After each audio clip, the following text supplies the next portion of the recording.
I figured that the next logical step after making a prediction video for Season 10 would be a list of my top 10 most wanted matchups. But I decided not to be boring. Yes, I'm really doing this. A 10-part series going over my 100 most wanted death battle matchups. I've tried to order them as best as I could, but for a lot of these, especially in the bottom 2/3, they're interchangeable with around 5 either side of them. Of course, when we get to the top 25 or so, that's when the order really matters. For the sake of laziness, I'm gonna put detailed connections for all 100 matchups in the pinned comment, rather than editing a screenshot on screen, just to save me some time. I'll give a brief summary if necessary, but going over every single little detail will not make this video fun. So, let's begin the countdown. You know what would be a clear cash cow for Rooster Teeth? More Kung Fu Panda episodes. Poe vs Iron Fist was a massive success viewership-wise, and the Kung Fu Panda franchise is only getting more fans every day. I'll be honest and say I don't particularly care for either character here, but Kung Lao vs Crane would make for a really cool matchup. Two Kung Fu razor hat wielders whose confidence define their character. Mortal Kombat and Kung Fu Panda have helped define my life for the better, so expect a fair share of both franchises on this ranking. These aren't characters that get a lot of focus, so I think a death battle would be the perfect way to do so. It could start as a friendly spar, perhaps Lao thinking he's the one who should be the Dragon Warrior, only for Crane to intercept him on his way to the Jade Palace. In terms of animation style, it could work in sprites or 3D, whichever seems appropriate. The only issue here is the death, because assuming Lao wins, seeing a fatality on Crane just does not feel right, although I'm sure they could find a workaround. Regardless, if fast-paced martial arts matchups are your thing, I'd definitely give this matchup a closer look. I swear this one isn't just for memes. Grog Crude vs Hotel Transylvania Dracula is unironically a really fun matchup. A battle between two animated dads whose sole goal in life is to protect their families from anything new, as they are the last of their kind, but eventually learn to allow themselves to experience new things thanks to an innovative human falling in love with their daughters. I grew up with the first Hotel Transylvania film, having fond memories of seeing it with my friends back in primary school, and still think that 1 and 2 are okay films even today. I still haven't seen 3 and 4, but from what I'm hearing, I'm not missing out on much. The Croods 1 and 2 are both solid movies as well, and Grog is just, well, it's Grog. Come on! I've heard this is a close debate as well, although Grog probably loses due to Drax's hacks. I feel like hand-drawn might be the best option for this matchup, although I have no real preference here, as long as it's fun and doesn't take itself too seriously. Hell, the setup is right there with Grog showing up at the hotel one day and Drac wanting him out. Hell, now that I mention it, the hotel itself offers a bunch of wacky set pieces to pull from, with Drac's smarts contrasting with Grog's stupidity. I'm almost talking myself into putting this one higher, but for now I'm sticking with the number 99 spot. Recently I've seen a lot of people request that the Joker get a second episode. I personally still have a lot of nostalgia for Joker vs Needles, but I can see why some people have issues with it, regardless of how good I still think it is. So, who's his best option for a return? Green Goblin. Yeah, I know, it's Marvel vs DC, but it's one of the few I think would be worth putting into production. Batman vs Spider-Man as a rivalry has been done to death, but it clearly gets views, so this one wouldn't be an exception. Hell, I'm shocked we haven't gotten this one yet, with them both being the main villains of both heroes, and both have decades worth of crazy gadgets to choose from, which I'm not going to make a list of, but trust me when I say this could be one of the most enjoyable comic book matchups we've ever had. Unfortunately, it's pretty clear that Norman takes it via stats, but I don't let the debate sway me away from a banger animation potential. I've seen some people treat this as a let's get it out of the way matchup, so I hope people start to realise how fun this could actually be. Ever since Brandon and Werewolf began taking commissions, there's been a few matchups that have caught my eye, either for being super thematic, having insane animation potential, or just being straight up weird. And speaking of weird, I'm a big fan of Ansem vs the Biolizard. Like I said, weirdo matchup. This really isn't a connection-based matchup, nor is it particularly fair for the Biolizard. Rather, it's one where animation between the two would be so sick to watch. I don't have too much to say other than please listen to Live in Darkness by Brandon. That was such a weird sentence to say. It is such a banger, and I really like Kingdom Hearts 1 and the Sonic Adventure games, so I can only pray even a cast of this one happens, since I don't think this will ever become a real episode. But one can only dream. Recently, Morrow, one of, if not the main hand-drawn and shot animator for the show, stated that they were doing a solo project during Season 11. This is what I'm hoping it is. 4 guys versus Among Us. I think this would be perfect for a hand-drawn episode. Plus, as mentioned in the previous video, I think this will happen during Season 11. This matchup became popular after a fan-made preview was made for it and shown on the cast. Hence why it was placed in the 2022 2D ballot. I never had the friends to play either game at their peaks, unfortunately, so I can't place it any higher than this, but I am well aware of how memeable and fun this matchup is, and the fact that Among Us unironically wins is just so funny. One thing I fell in love with at the start of 2022 was Gurren Lagann, so naturally there were a matchup or two that came under my radar as something I'd want. We'll get to the obvious one a bit later, don't worry, but for now, may I present to you Keaton vs Yamcha, the battle of desert vigilantes who learn to harness their own life force to battle an animalistic race. Both also have super iconic deaths, but for opposite reasons. Yamcha's for the memes and Keaton's for the hype. Again, see the pinned comment because I skipped a bunch of information here. I really like Keaton, and he's probably my favourite character from the show. I don't care for Yamcha all that much, I'll admit, but I'd like to see how he's handling the versus debate whilst actually treating him with a bit of respect. Unfortunately, from what I've been told, this is a stomp for Keaton, and the size difference does make this a bit tricky to decipher how a fight between the two would even work, but regardless, I'd love to see even just a cast episode of this, because this is just a super fun matchup involving characters that are often overshadowed by the main protagonist of their respective mangas. But let's get Kyle vs Simone out the way first. Overwatch vs TF2 is a classic rivalry. We've had Tracer vs Scout, and since then, Overwatch has only returned once, and TF2 hasn't even returned at all. Despite the issues both franchises and communities have, the characters and worlds should always be taken as separate events, since both sets of characters are some of the most colourful in all of gaming. I have a couple involving both versus other franchises, but for now I have only one TF2 vs Overwatch matchup I'd really like to see. Heavy vs Zarya. Yep, this is the only TF2 vs Overwatch matchup I think should happen. What's not to love here? Heavy is pretty much the poster boy for TF2, so he should be prioritised for a death battle over the other mercs. Zarya, whilst really fun in modern day Overwatch, isn't the most popular hero among general audiences. That being said, I still love this matchup. Both are patriotic to the core, and offer a ton of fun interactions. Hell, you could have the fight start with Zarya touching Heavy's gun, him getting pissed, and them starting an arm wrestling contest that goes south. It practically writes itself. The only issue is how the fan bases will react to it, but I have faith that the potential of the animation will help dissipate any potential controversy. Genshin Impact is a franchise, like League of Legends, that feels inevitable for an episode within the next year or two. I don't particularly care for Byleth vs the Traveller or Illidan vs Zhao, as cool as both of those would be. My preferred matchup would of course be Lord Raiden vs Raiden Shogun. If I mispronounce anything here, I'm sorry, I don't play Genshin. Both are well-meaning thunder gods inspired by the same mythology, who turn from well-meaning to paranoid and broken after losing their loved ones, before undergoing a change that allows them to make up for their wrongdoings. There's a lot more to it than that, but that's the general idea. Again, see the pinned comment. Since both are resistant to lightning, this could make for a very interesting battle where both have to rely on weapons and martial arts. I've seen it be suggested that since the Shogun has no bones, Raiden could go for an X-ray only to realize there is something wrong. He figures out the truth and the real battle finally begins, with Raiden teleporting into A's dimension, realizing the sadness within each other before the killing blow is landed.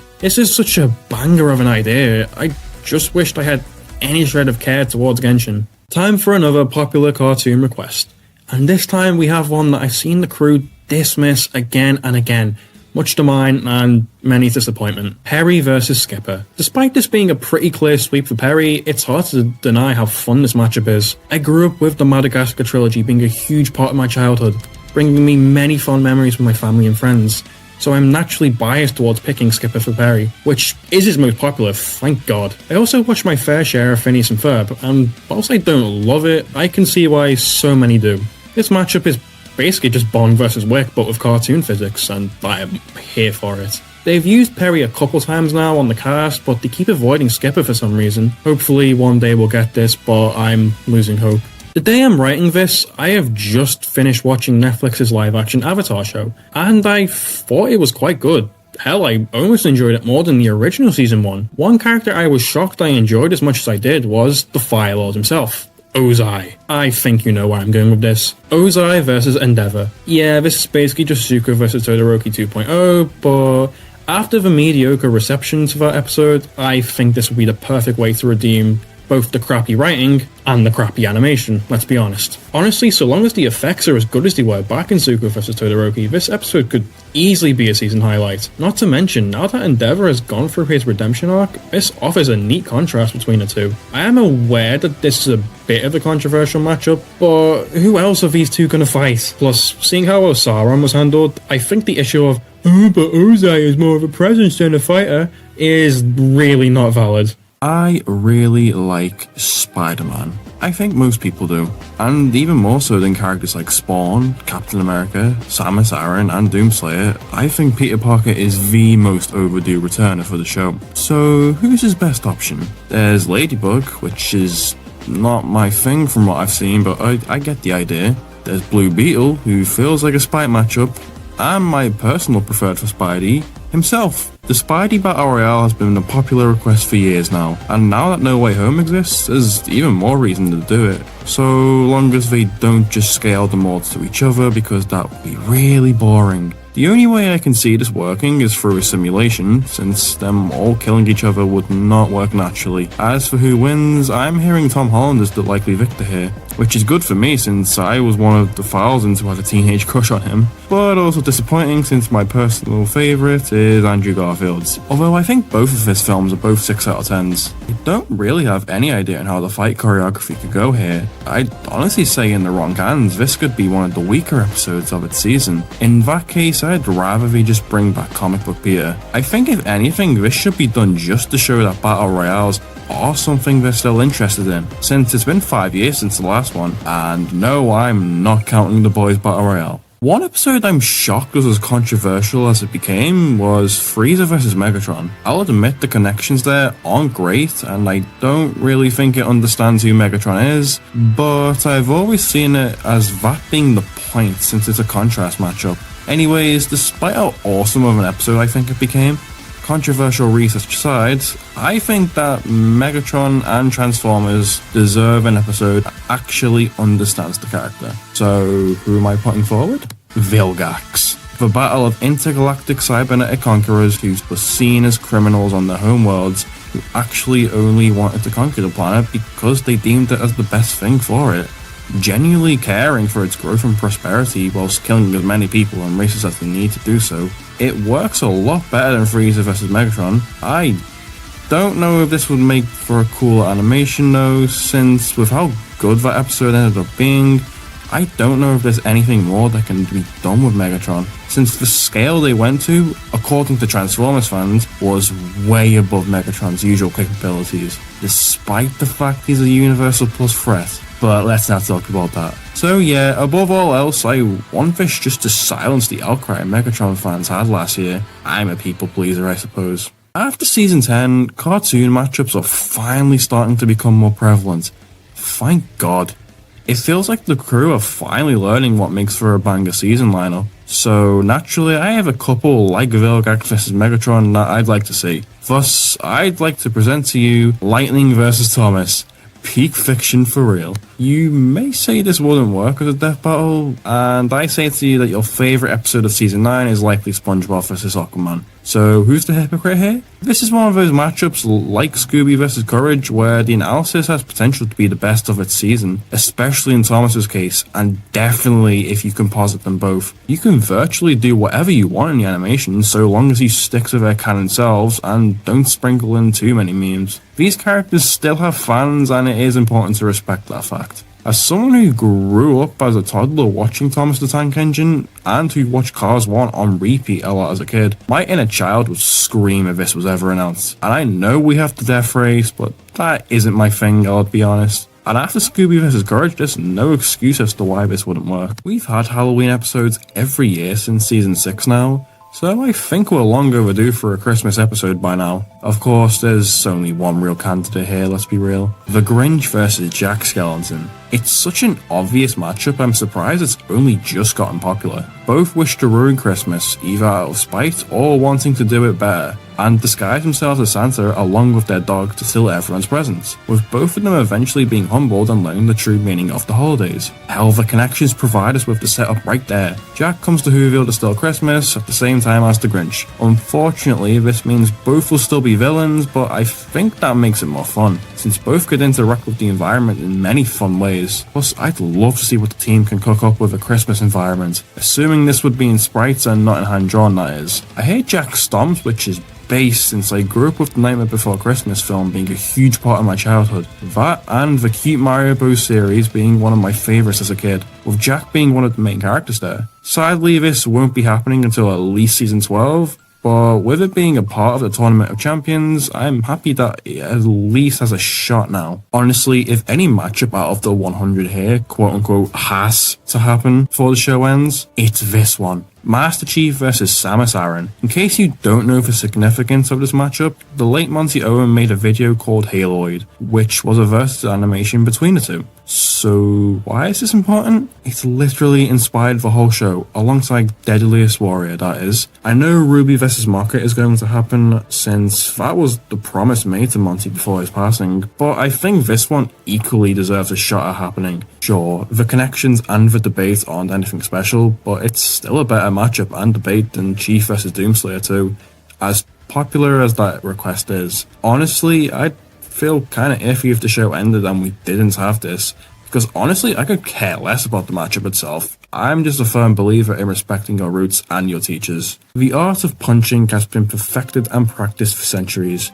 Why do I bring this up? Because Chris Redfield and Curtis Stryker are up next. The Boulder Puncher versus the Melina Puncher. Two former cops placed in unlikely circumstances when their worlds come under threat by undead and supernatural armies. I'll admit I've never played a Resident Evil game before, only experiencing it through Marvel vs Capcom and Dead by Daylight. Stryker, on the other hand, has always been one of my favourite MK characters since I first played him in MK9. I'm aware that's a bit of a hot take. He literally puts the mortal in Mortal Kombat. What more could you ask for? This fight works quite well thematically too, since both have also turned to the dark side in some way, shape or form. I'd expect Stryker to take this, which doesn't feel right, but I'm not complaining about it. So long as there's a scene of 1, them fighting a horde of Tarkat and the zombies together, and 2, them punching each other in the face at the same time. Seriously, screw Liu Kang, Melina, and Katana, bring Stryker in next. I love Overwatch. I also love fighting games. What happens when you smush them together? Quite a decent amount of matchups, but for now, I want to talk about Dhalsim vs Zenyatta, the battle of pacifist monks known for their wisdom and guidance. It's a simple matchup, but man does it work. Unfortunately, it is a stomp since every important Street Fighter character now scales to E Honda, which is really boring to be honest, but I don't entirely disagree with it. This would obviously start as a spar of some kind, perhaps Dhalsim venturing to Nepal in order to see what Zenyatta's culture is about, with them both giving wisdom to each other whilst teaching each other new tricks and lessons. Hell, at the end you could have Zenyatta's programming be put into something else somehow, just to show that Dhalsim didn't intend on killing his body. Plus I think Werewolf would make a really beautiful sounding track for this, as well as the visuals being some of the best we've gotten. I don't expect this one to ever happen, but hopefully the crew's love for Street Fighter will be enough for this to get considered one day. In my Season 11 prediction video, please go check it out, I mentioned that I think we have a high chance of getting a Mark Grayson matchup this season, and I still stand by that. Sadly, Gohan and Nova are the likely candidates, which sucks for me because I really couldn't care less about either. If you watched that video, you know that my preferred for Mark is Luke Skywalker. This works so well. Again, see the pinned comment for the full list of connections, but these two are very similar, just with a few contrasts setting them apart. The debate is actually afford the bass, and the dialogue potential is very high. Plus, the track could be really fun. The only issue I see here is what actually happens during the fight. Since Viltrumites kinda suck in terms of versatility, I'd love a scene where Luke clings onto Mark whilst flying and it turns into a semi-air battle. I know that'll be easy with Nova or Gohan, but please no. So earlier I mentioned the Street Fighter vs Overwatch matchup, and now I'm gonna mention another. Roadhog vs Birdie has always been a favourite of mine. A battle between two fat, greedy, money-hungry criminals who weaponize chains as their primary form of attack. Since Birdie has been semi-redeemed as a bodyguard for Karen Kanzuki and the Kanzuki clan, I can see this starting as a heist where Roadhog and Junkrat try to infiltrate the base. Whilst Junkrat sneaks in, Roadhog has to deal with Birdie. Since one is very loud and the other very quiet, this has some very funny interaction potential. Since the Kanzuki household has lots of ninja-based equipment and set pieces, there's plenty of potential for them to just goof around in the environment, which is honestly perfect for these two. Hell, include a scene of Birdie wolfing down some food whilst they're at it, maybe allowing Roadhog to reflect upon himself and seeing how disgusting he kind of is. In terms of a debate, I don't actually think Birdie scales to Honda since he's kind of a jobber, although I doubt this helps Roadhog's case much, which sucks since he's my most played Overwatch character at nearly 100 hours at the time of writing this, and I played my fair share of Birdie during the shitty launch of SF5. Again, you can't go wrong with doing more episodes involving both of these franchises. Separate the communities from the characters. My favourite show of all time is Gravity Falls, and Bill vs Discord was potentially one of the best episodes we've ever gotten. I didn't have too much investment in any of the matchups involving the series. Well, that is until I found this one. Stanley Pimes vs Jim Hopper. Men who live in a small town in a shack that help to solve supernatural mysteries. They have rough exteriors but are kind and grow to love a group of kids as if they were their own, and eventually sacrifice themselves to stop a supernatural threat because of these kids, eventually coming back to their families. It's also a cop versus the criminal, so the setup is already right there. Stan as a character offers so much potential for interactions, and the Mystery Shack offers a bunch of creative potential to show off Stan's trickery and Hopper's smarts. I just think both of these shows would be neat to see on the show, especially since Stan offers much different stats than Bill, for obvious reasons of course. Plus, don't lie, you know Werewolf can cook with this one. If there's two things I will never complain about in a matchup, it's if it involves either A, an animated film character, or B, a villain. So what happens when you combine them? Syndrome vs Titan wasn't always on my radar. I do still really like Homelander vs Titan, but with Hancock in the picture now, that matchup has lost quite a bit of its appeal. So why Syndrome vs Titan? Well, in terms of thematics, it's two quote-unquote nice guys who get rejected by the one person they looked up to the most, leading them on a path to villainy. With the interesting part being that neither of them are actually super. Hal got his powers accidentally from Megamind himself, and Buddy built his own tech inspired by Mr. Incredible. Like most people, I love Megamind 1, and Titan only elevates that love, and the same applies to the first Incredibles film, with both of them being among the top tier of animated villains for me, especially in Syndrome's case. This is a stat stomp for Hal, I believe, with Syndrome gaining a few advantages in versatility, smarts, and experience, which can be incorporated into the fight quite easily.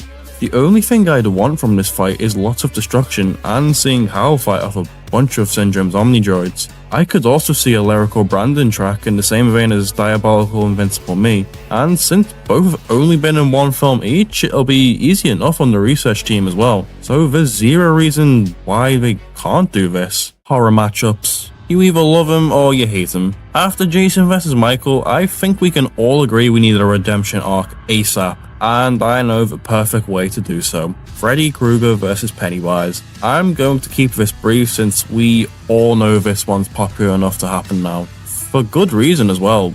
Both of these are reality warpers in the same vein as Bill and Discord, so as long as the crew spend some time on the choreography here, we'd be in for a season highlight for sure. The debate seems to be alright as well. I've heard some decent arguments for Freddy, but I'd still put my money on Pennywise. I don't have any investment in either franchise, I just know this one would appeal to me personally. This probably won't be season 11's Halloween episode, but I think we're all hoping it is. Earlier, I mentioned wanting Spidey back for a second episode. In the same vein, I think Wolverine is due for a return as well. So, who are his options? I've seen John Talbane tossed around, and that could be cool, but he doesn't need a return.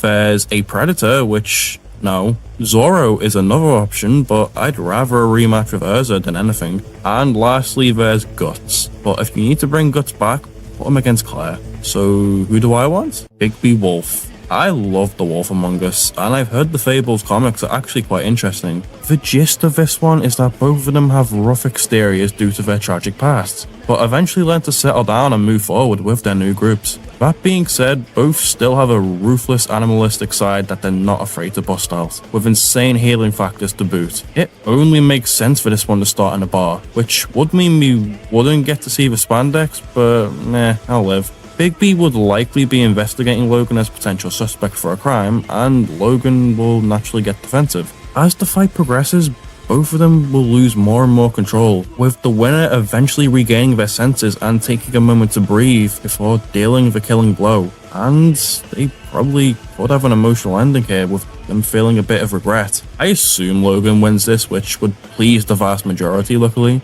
And if you like Blood Moon, I imagine the track here would be similar. We need more comic franchise outside of Marvel and DC, and this is a great place to start. Freddy vs Pennywise isn't the only fear-related matchup on this list. Mysterio vs Scarecrow is probably the community's most wanted Marvel vs DC matchup, and for good reason. There's infinite animation potential for this one, at least on Mysterio's side. You can have Mysterio inflict whatever illusions you want on Crane, allowing for some insane set pieces. Have Scarecrow fight off an army of illusions, maybe of different DC supervillains. Then, near the end, have Scarecrow finally land his fear toxin on Beck, showing off his worst fear, either killing him or fueling him to break out of his hallucinations. I believe this one's actually fairly debatable as well, not really coming down to stats at all, which is always a win. I have no real personal attachment to these two, but I know after Bailcord we'd be in for something special, something lacking in comic book matchups nowadays. You may have noticed I've mentioned Street Fighter quite a few times on this list so far, so there was no way I was going to leave out my favourite character, Akuma. Every iconic character deserves 3 episodes, just no more than that please. And Akuma is no exception here. According to the community, he's not had a good episode yet really, so this is his last chance to prove his worth in an animation. So who are his options? There's Garo, who murders him nowadays. There's Tai Long, which would be interesting, but Akuma just god stomps. And there's Yujiro, who, memes aside, would be interesting, but my personal pick is Rao. I'll admit, I have yet to experience any Fist of the North Star media, but Rao seems exactly like the type of character I usually gravitate towards liking. Both want nothing more than a good fight, and seek to push that out of their rivals until they eventually rise up and defeat them. It's a simple premise, but it works so well. This should of course be done in sprites, unless you can get a custom only that doesn't piss off most of your fan base. I have no idea what the choreography could be like, just make it pretty and emphasize the impact of each hit, and we'll have another Heihachi vs Geese on our hands. There's actually a debate here in the same vein as Akuma vs Shao Kahn. I've heard some of the researchers like this one as well, and with Akuma's return to Street Fighter 6 coming soon, this should be gaining more attention.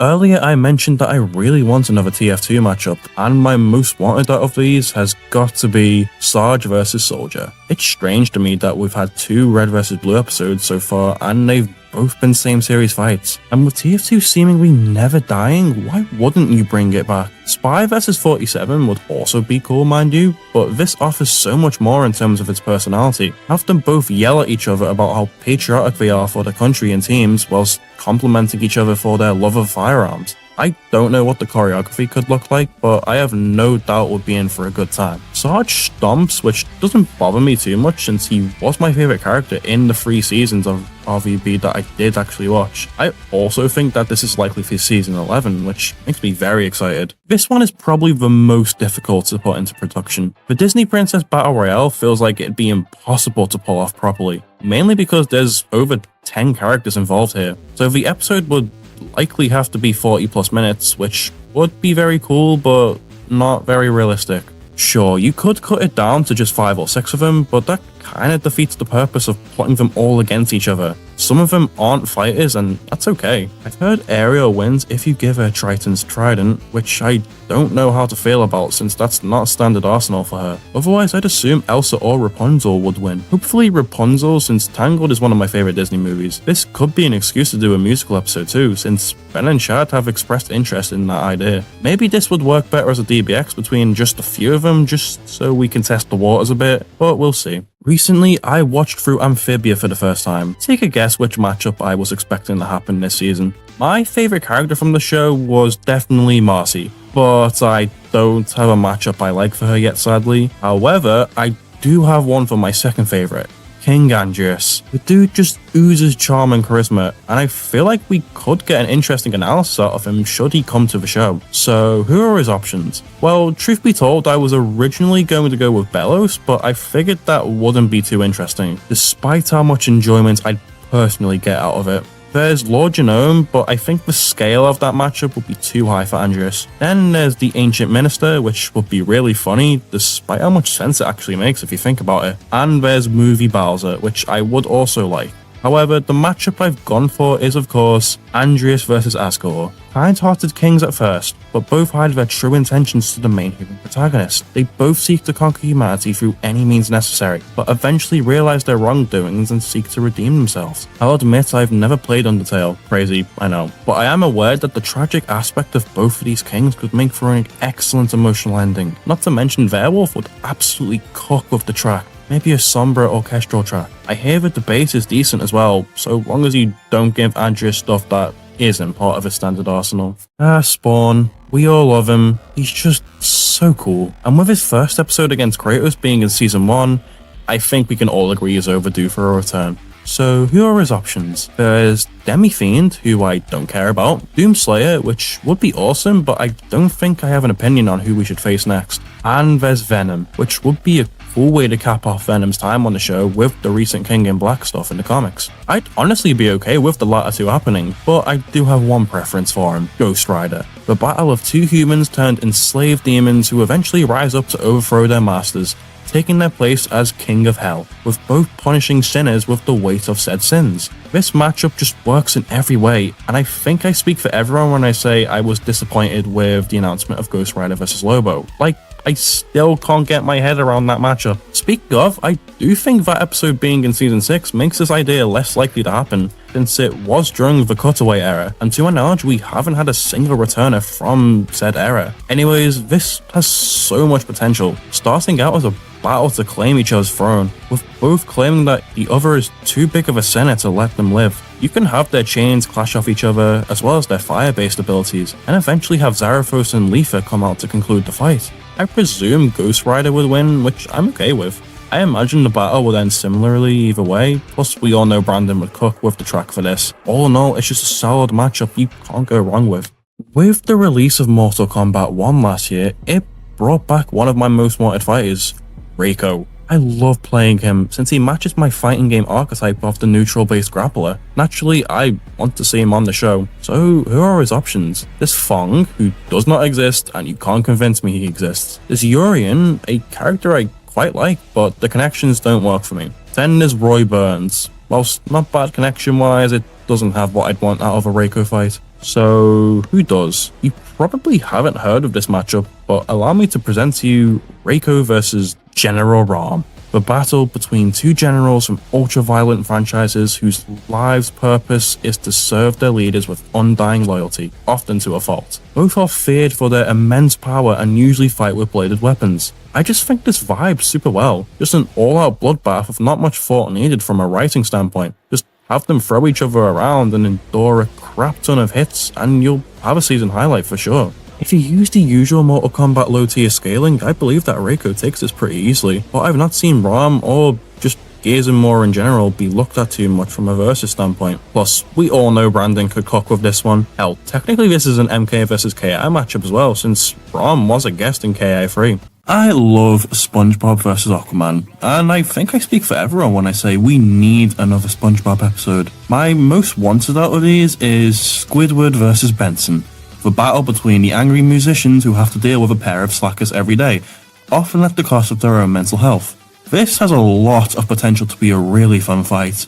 I have no idea how it started, but I imagine it could be some form of music contest, since both have powers in relation to their instruments. I saw an idea for when Angry Benson eventually comes out that he burns Squidward so badly that it causes Handsome Squidward to come out, and that image is way too funny not to mention. I think a moment where Benson realizes that Squidward is almost just like him, only to project every bad thing he's ever said about himself onto Squidward, would be a really fitting way to end the fight, allowing for Benson not only to have a character arc, but it could be a way to end the fight in a very unique way. You see, I think Squidward takes this easily, and having Benson overload himself out of anger is way too cool of an idea to pass up. Please, we need this. As mentioned once before, I really like Kung Fu Panda, and I have a few more matchups in mind that I really want. I know we all talk about how cool Tai Lung and Kai would be on the show, but I don't see anybody talk about Tigress, which is shocking to me since she's basically the main side character. So who are our options? There's Mercenary, who I don't care for, there's Raphael, which doesn't vibe with me, and then there's my preferred, Ahsoka. The battle between secondary protagonists who were orphaned at a young age, only to be trained by peacekeeping organizations to master a spiritual energy that can be used to build, deal damage, and give life. It's simple, and that's okay. Not every matchup needs a crap ton of connections to work. I know we're tired of Force users, but I think a character original to the cartoons could be a nice change of pace.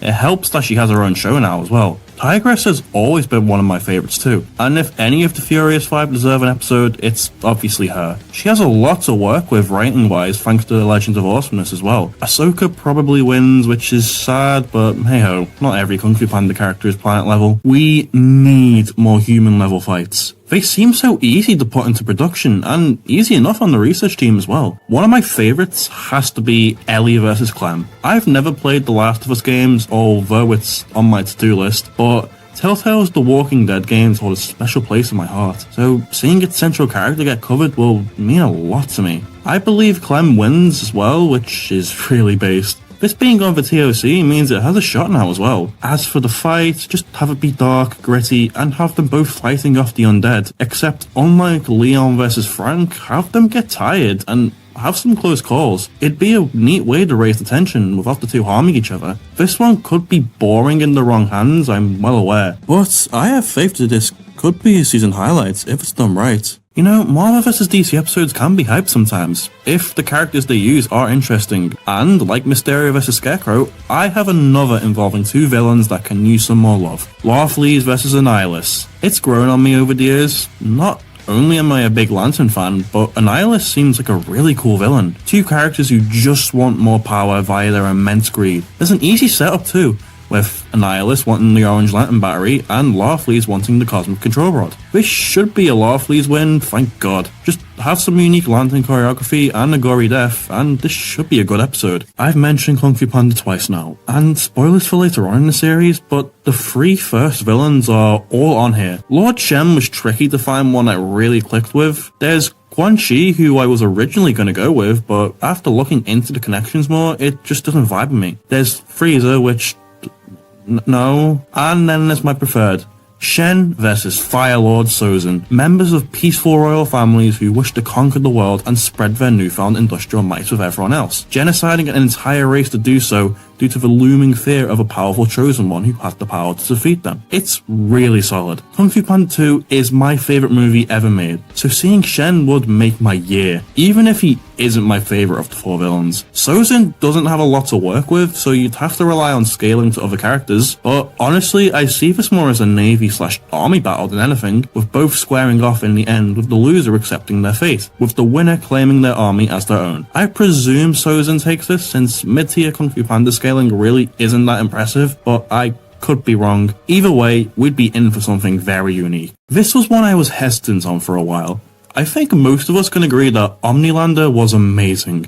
It had pretty much everything you could ask for out of a Homelander episode, but I think Omni-Man could have done more. Not against John, of course, but someone else. I'm not going to sugarcoat it this time, you know where this is going. Omni-Man versus Bardock. A matchup I'd love to see happen. The battle between bad dads who are loyal to bloodthirsty empires, who turn against said empires for contrasting reasons. Nolan because of his love for Mark, and Bardock because his planet was going to go kaboom. Honestly, their contrasting attitudes towards their sons can make for something really interesting. Having Nolan lecture Bardock throughout the fight. I presume Bardock wins too, albeit not by much. Brandon could absolutely go hard with the track too. Something similar to Final Form, as I imagine. The only issue here is that Nolan had an episode in season 9. And yeah, there's spoilers to go over now, so I think we should wait a few years to get into this. But when it does happen, it will be hype as hell. This one's just funny. Otis versus Alex. As mentioned earlier, I grew up with Madagascar being a huge part of my childhood, giving me many fond memories with my family. And Barnyard was always very memeable back in primary school. This matchup works really well thematically too, which I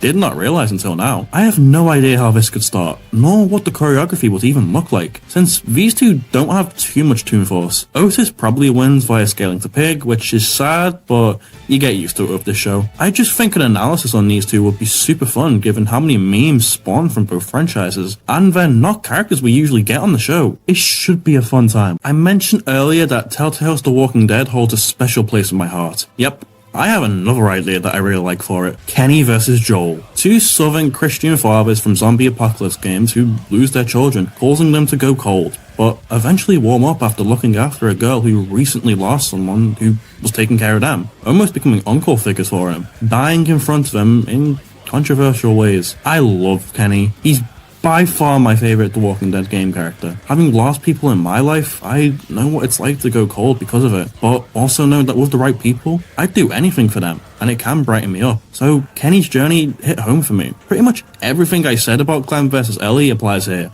It's grounded, and we need more like it. You can also include the undead in the mix as well. However, with how nutty these two can be, it should get really violent. Kenny wins, which is really based. I just think there's enough here to distinguish itself from Ellie vs. Clem. And yeah, I know Joel vs. Rick exists, but I don't care that much about that one. And Rick has other cool alternatives. Having 3 Kung Fu Panda matchups so close to each other is probably going to get boring to some of you, but this is my list and I can do what I want with it. Shifu vs. Splinter would make a lot of people happy, including myself. 2 old masters who raised anthropomorphic heroes in the ways of martial arts and mindfulness. As a kid, I never appreciated Shifu's arc in Kung Fu Panda 1, but years later, having gone through most of my education within my life now, I understand the value of teaching students in a way that's appropriate to their strengths. And Splinter was cool from what I remember of the 2012 show. I don't know what style you would use here. The custom sprites for Poe have always looked off to me, so I'd hope this could be in 3D. I hear Splinter wins unless you wank Shifu to the planet level feats, which doesn't make sense to me. This could have a beautiful sounding track as well, probably by Werewolf. I imagine this would get the Might Might treatment of being a respectful spar between 2 old friends, with Splinter thanking Shifu at the end for a good fight,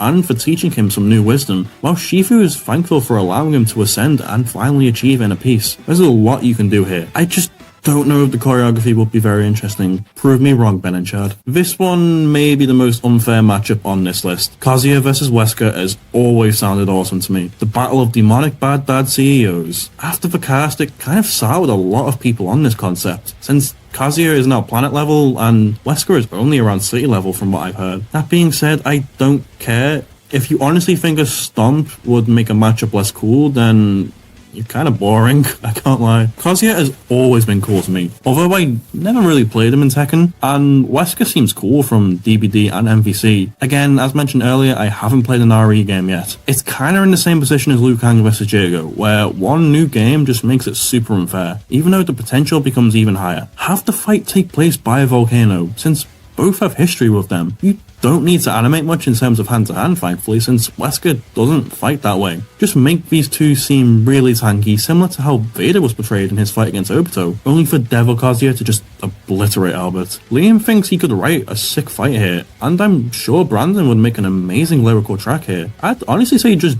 make it a DBX at first, just to see what ideas could be played with. Thankfully, there is another Tekken matchup I'll mention later on that I'd prefer over this. Cyrax is kind of cool, I can't lie. I massively prefer Sector, but I think we can all agree he was robbed back in Season 2 from fighting Thorgor. So let's give him a shot now. So who are his options? As I said before, there's Thorgor, but I'd rather see other KI characters get a shot first. There's Omega, who works thematically really well, possibly even better than my actual choice, and was actually who I originally went with, but Omega just blinks and Cyrax dies. And lastly there's Genji, which works really well, but Cyrax slaps Genji and he just dies. Plus, I don't think an animation between the two will be very cool. I honestly would not mind any of these three happening. I just have one preference: Cyrax versus E102 Gamma. Sonic Adventure is easily my favorite Sonic game, and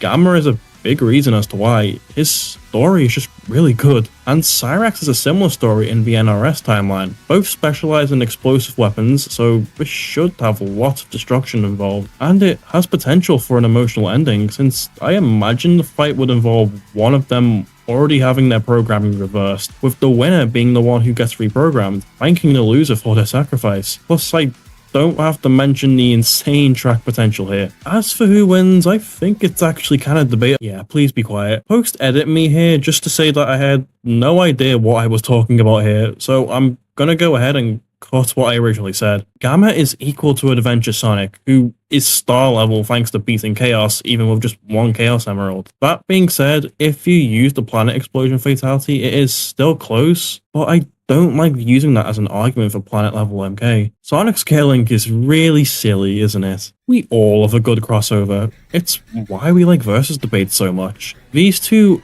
aren't from good crossovers, however. Ultron Sigma versus Dark Khan. This one's just fun. Two fusions from lackluster entries in popular fighting game franchises who merge both realities together. MK vs DC was the second MK game I ever played, and MVCI was the first MVC game I played, though I have some good memories of both, regardless of their quality. In terms of debate, it's actually quite good, with both being low multiversal via merging their franchises together. I'd say the animation lacked potential if not for the fact that the Reality Stone is in play here, allowing for some fun set pieces involving Shao and Darkseid. But you can do whatever you want here really, just don't pull a Cole vs Alex with the analysis if Liam's the one writing it. After Surfer vs Manhunter last year, I see the potential in more emotional comic book episodes, but we also need one where the majority of the animation is them actually fighting. Saint Walker vs Gore the God Butcher is a great way to do this. Both had high amounts of faith and hope in their gods, and after losing their families, it led them to wield a weapon of great power. The difference between the two being that Walker kept his hope, whilst Gore renounced his and started slaughtering the gods he once had hope in. It's a neat contrast. There is the issue of how the Blue Lantern ring even would work here, since its full potential can only be realized when in close proximity to a Green Lantern, as dumb as that is. However, in terms of stats, it is still debatable luckily. The real meat here is the dialogue potential, because if anyone can get through to Gore, it's Walker, and since Gore likely wins, you can have a moment of reflection at the end, perhaps a moment of silence as he contemplates his mission. It's such a cool concept. Too bad Gore vs Zamasu exists. This one used to be super popular, but I don't see it requested that much anymore. Greninja vs Ezreal, even after all these years, is still a personal favourite of mine. I grew up with X and Y, so Greninja is very special for me, and his announcement for Smash 4 was my first holy shit announcement. And Espio has always been one of my favourite Sonic characters. We haven't had a ninja battle since Season 2, so we're in need of another. I know Greninja vs Rano exists, but I can't get into that matchup since that mainly focuses on Smash Bros Greninja. This should be a mostly friendly matchup too, with both showing respect to each other. And of course, the track potential is insane here. Both have dubious higher ends too, so this one should be a fun debate. I'd honestly say we're overdue for this one, but since both franchises have more popular options now, it's definitely not happening soon. A rumour can often cause immense speculation among fans, and sometimes rumours can literally create their own characters. Mira vs Scarlet, the battle between bloodthirsty evil girls that use blood magic, utterly devoting themselves to their masters. It's simple, but it works, and I really like both characters, which is enough for me. Both are massively unexplored from a versus standpoint, which makes this one interesting to me. KI only gets up to around wall level without using the Tusk Meteor feat, and now that the MK1 Rain feat within Flooding Sido exists, this could be fairly debatable since no calcs exist on that one yet. Anyways, this should be a bloodbath, both draining each other's blood only to realize they're just stuck in a loop of powering each other up. It's just a solid matchup all around. As mentioned previously, we need more animated film matchups, especially ones involving villains, and this one is too iconic not to happen. Maleficent vs Jafar is such an obvious matchup, I'm shocked it hasn't been even made into a cast yet. Disney's two most iconic sorcerers battling it out to see who rules each other's domain. There's a lot of animation potential here with the effects, and the cartoonishly evil banter the two could have. I'll bring in both of their birds, since one is silent and the other is really loud, so long as you get a good Gilbert Gottfried impressionist. This could probably work in any animation style as well, allowing for a lot of versatility within its season's lineup. Werewolf would obviously cook here as well. Here's the issue: Jafar's genie form. Do you use it or do you not? If you do, it's a stomp, and if you don't, it's close but Maleficent wins. Personally, I don't see why you wouldn't include it, since that's what he is throughout Return of Jafar. Personally, I'd prefer to see him without it, just to make the fight more fair. Regardless, we'd be in for a visual treat here. Again, more animated film characters please. Shrek vs Sully has cemented itself as a legacy matchup at this point, and for good reason too. Both have been rivals since 2001's Oscar campaign, and Pixar vs DreamWorks has always been a huge debate. Both go through similar arcs about expressing their vulnerabilities thanks to their new loudmouth best friend. Speaking of, you could make this a 2 vs 2 with Mike and Donkey if you really wanted to, although this would make things a little more expensive and time consuming, so I'd understand if they didn't. Shrek should comfortably win this, which is a W for me since I prefer him. There's naturally a lot of fun interaction and animation potential here, especially if you use the games, and Brandon could 100% make an early 2000s animated movie inspired track here. Plus we all know seeing these two analysed would be more interesting than any anime or comic book character. Now this one, I get why they haven't done it yet. Ash vs Yugi is yet another legacy matchup between rival anime franchises, ones that could definitely be interesting to analyse since we've only gotten Pokemon from the games exclusively so far. I grew up with the anime up until Gen 6, watching nearly every episode I think. Maybe one day I'll continue it now that Ash has been retired. I'll be honest and say I know next to nothing about Yugi or Yu-Gi-Oh, or even if I'm pronouncing that right. All I know is that it meshes really well against Pokemon. Just seeing Ash's Pikachu, Charizard, Infernape, Sceptile, or Crocodile get mentioned or even analysed would be so hype for me. And seeing both of their teams and decks battle would be so hype, even if Ash losing is sad. And I believe Brandon would make a great track too. This one's really just a matter of time. I did not intend for so many animated film matchups to be so close together, but I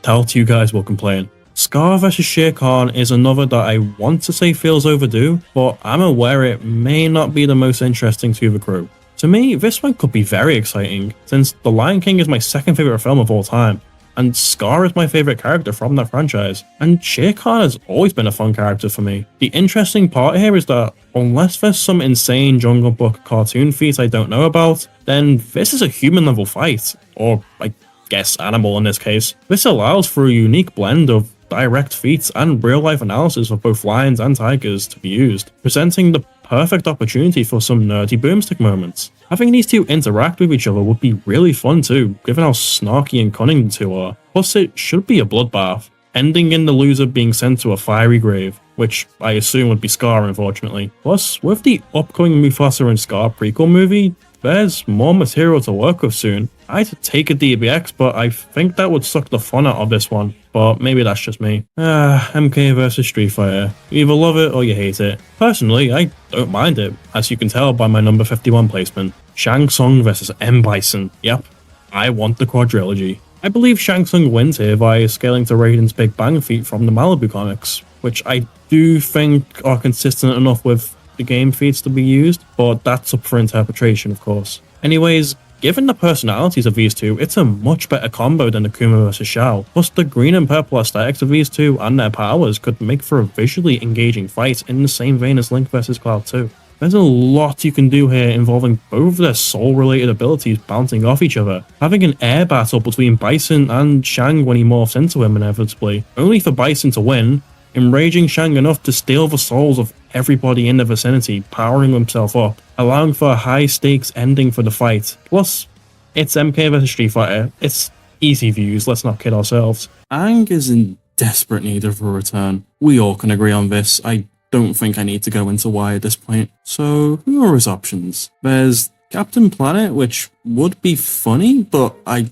don't care for it. There's Link from the recent duology, which is neat, but Link's best was Cloud. And there's my preferred, Aang versus Poe. I'll mention it now that I don't think Poe needs to return as much as Aang, but I still think there's more that can be done with him. Kung Fu Panda being my favourite movie franchise should come as no surprise at this point, and Atla is my second favourite show of all time. And given how much these two have connections-wise, I'm shocked that this wasn't what initially happened for both of them. The setup to the fight could involve Aang seeking a Master of Chi, Poe geeking out over the Avatar, and a spar beginning with Poe teaching Aang some lessons and vice versa, travelling around the Valley of Peace, having the time of their lives, eventually ending up in the spirit realm for the climax, allowing for a visually stunning symphony of light accompanied by an orchestral track by Werewolf. And yeah, Poe wins.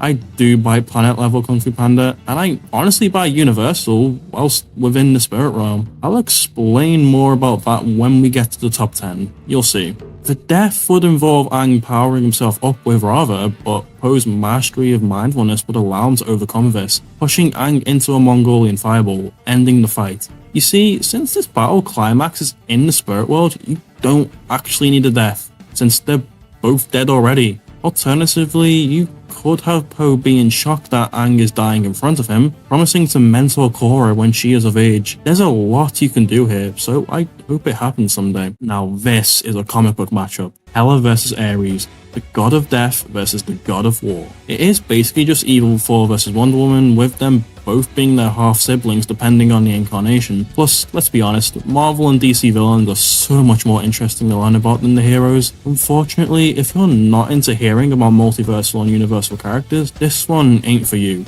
since this could go either way. So this should come down to variabilities, I think. I hear Hela takes it. You could 100% have a dark werewolf track in the same vein as One King to rule them all, and unlike Sarah vs Arthas, you could have them summon undead armies to fight each other, whilst they clash in the foreground. Fun idea, cool characters, and a good debate. What more could you ask for? Scooby vs Courage was interesting because the characters canonically know each other, so let's do it again. Peter vs Homer is a classic, we all know that by now. The Simpsons was something I watched a lot as a kid, and Family Guy is everywhere nowadays. There's some people who would moan if this happened because they've already met, and it could end in a tie, but I don't care. This one's just got fun analysis and animation potential in the same vein as Scooby vs Courage. Hell, you could play around with Peter's cutaways and have them visit different locations, possibly even other death battles. I don't have too much to say here since this one's popular enough to where you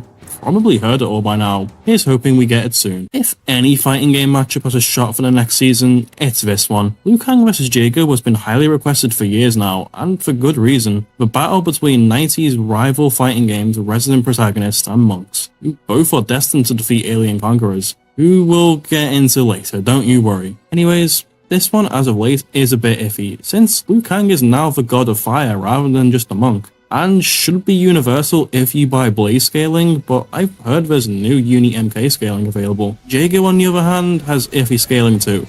He scales to Tusk's meteor feat, sure, but scaling to star level Gargos has always been a bit iffy to me since it was Tusk who killed him to begin with, and it was a combined effort from everyone that beat him in Shadow Lords. But even if you do buy into it, he should still lose. This has potential for a good old-fashioned bloodbath too, with some level of admiration shown between the two, perhaps of Liu Kang mentoring Jago as the fight progresses. This has really great track potential too, and you can never go wrong with having more Killer Instinct on the show. I'd definitely be interested as to how this one will go down. I've always been fascinated by different cultures, especially ancient ones that worship gods, and the Aztecs are no different. You probably know where this is going. Kotal Khan vs Ogre. I don't have anything to say about Ogre, but Kotal is my third favourite MK character, so I have a lot to say about him as a character. Maybe another time though. This is a battle between two Aztec-inspired fighters who weaponize the power of the sun, as well as being worshipped by ancient civilizations. There's no holding back here.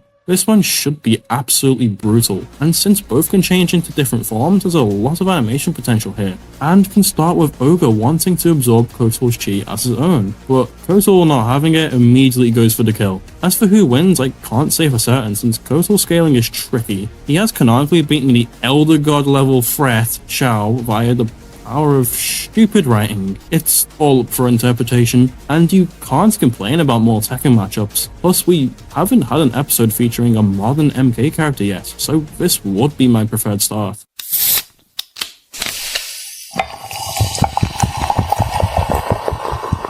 I'm gonna need it for this matchup. William Afton vs Junko, the battle between villains known for their love of despair and agony, who hide behind animal mascots to kill others. There's a lot more into it than that, so please go see the pinned comment for the full connection list. Reddit's gonna love this one, I'm sure. I grew up with FNAF, with Springtrap being my favourite character, and Danganronpa seems really up my alley. This is just a really unique horror matchup with analysis potential that could make it a season highlight for certain. As for who wins, whilst there is a lot of debate to be had here regarding whose virus is superior, or whether or not Afton could take over the Monogumas, I would ultimately give it to Afton for a pretty simple reason. While Junko is more than capable of blitzing and destroying Springtrap's body, and potentially defeating the Glitch Trap virus, she doesn't possess any means to destroy his soul. Because of that, Afton can, quote, always come back and obtain a physical form through numerous ways, to the point that he will eventually win a war of attrition against Junko through his hacks. The debate alone makes it such a cool matchup, one that's really good so long as you don't have a bitch in your ear telling you it isn't. We need another Devil May Cry episode. And I think we all know which matchup it should be. Nero vs Hellboy, the battle between half-demon monster hunters who have a powerful right hand, specializing in revolvers and swords, with both achieving a more powerful form after accepting their demon sides. There's an easy setup here with Nero mistaking Hellboy for a proper demon, with Hellboy needing to defend himself. Naturally, given the personalities of these two, there's really fun dialogue potential, and the track by Brandon would go incredibly hard. Of course, the fight would climax with Nero's Devil Trigger form and Hellboy's Amon Rama form. I've probably butchered that. As for who wins, I think Hellboy's scaling is pretty clear cut, but I am not getting into my stance on DMC scaling. I'll leave that to the experts. Since the crew likes this too, I'd say this could happen sooner rather than later, thank God. You know, people have worshipped God since the beginning of time, and I myself am no different, devoting myself entirely to these two eldritch deities. Of course, I'm referring to our gods, Boog and Big Z. I mean, look at them, they just ooze big cock energy. It's Boog open season, what more do I even have to say? It's the best movie ever made and you're a dingus if you think otherwise. And Big Z, just look at him. He's a stoner alcoholic person, penguin thing. Big Z, Kinney Nation Riser. These two should go Super Saiyan 5 during the fight, breaking the Omniverse as we know it in half. Then recreate it with their Boog powers and do it all over. Because these two feckalicious boys can do anything they want, because I said so. Ben Singer, you're a nice dummy for not doing this one yet. God, please validate my inside jokes. Magneto as a character is just insanely cool. Easily my second favorite Marvel villain. And his fight against Tetsuo was excellent. And whilst I don't need him to return, I still really want him to. So who are his options? There's Accelerator, which is decent, but I don't know much about Index. There's Mewtwo, which doesn't vibe with me. And there's Dr. Polaris, which, no. My preferred for him is Dracula, the battle between once decent men who were ostracized from society by bigots, seeking revenge against humanity for what they did to their families, with the contrast being that Magneto wants mutant prosperity, whilst Dracula couldn't care less about what happened to the vampires. He just uses them for his war. Depending on the incarnation, both have redeemed themselves, especially with the relationship to their children. Something about Magneto fighting against a vampire sounds so awesome. And depending on your stance on Universal Castlevania, this should be very close. Although I presume Magneto still takes it, and I honestly don't care either way, since I love both of these characters, with Dracula's story in the Netflix show making me cry. Again, neither of these two need to return, but it doesn't mean I won't fight for them to get a second episode. Oh boy, this one should be nice and civil. Walter White vs Light Yagami, the battle between two well-meaning individuals who just wanted to create a better world for them and their families. whose egos ended up destroying all of the bonds in their life, eventually having their identities discovered, ending up dying, being able to reflect upon their actions. It's really damn solid, and something very unique for a death battle. This is surprisingly debatable. Sure, the Death Note does function as a near instant win, but it requires that Light finds out the name of his opponent, which is something he doesn't know via the rules of death battle, and if he were to ask questions, Walter is smart enough to get suspicious and not answer or deliberately lead Light on the wrong trail. They're also quite close in terms of stats, being regular humans, but Walter does have a gun, which means that even if Light did find out Walter's name, he'd probably get shot before even being able to finish writing it. There may be some functionality of the Death Note I'm not aware of that can change the outcome, but in a death battle scenario, I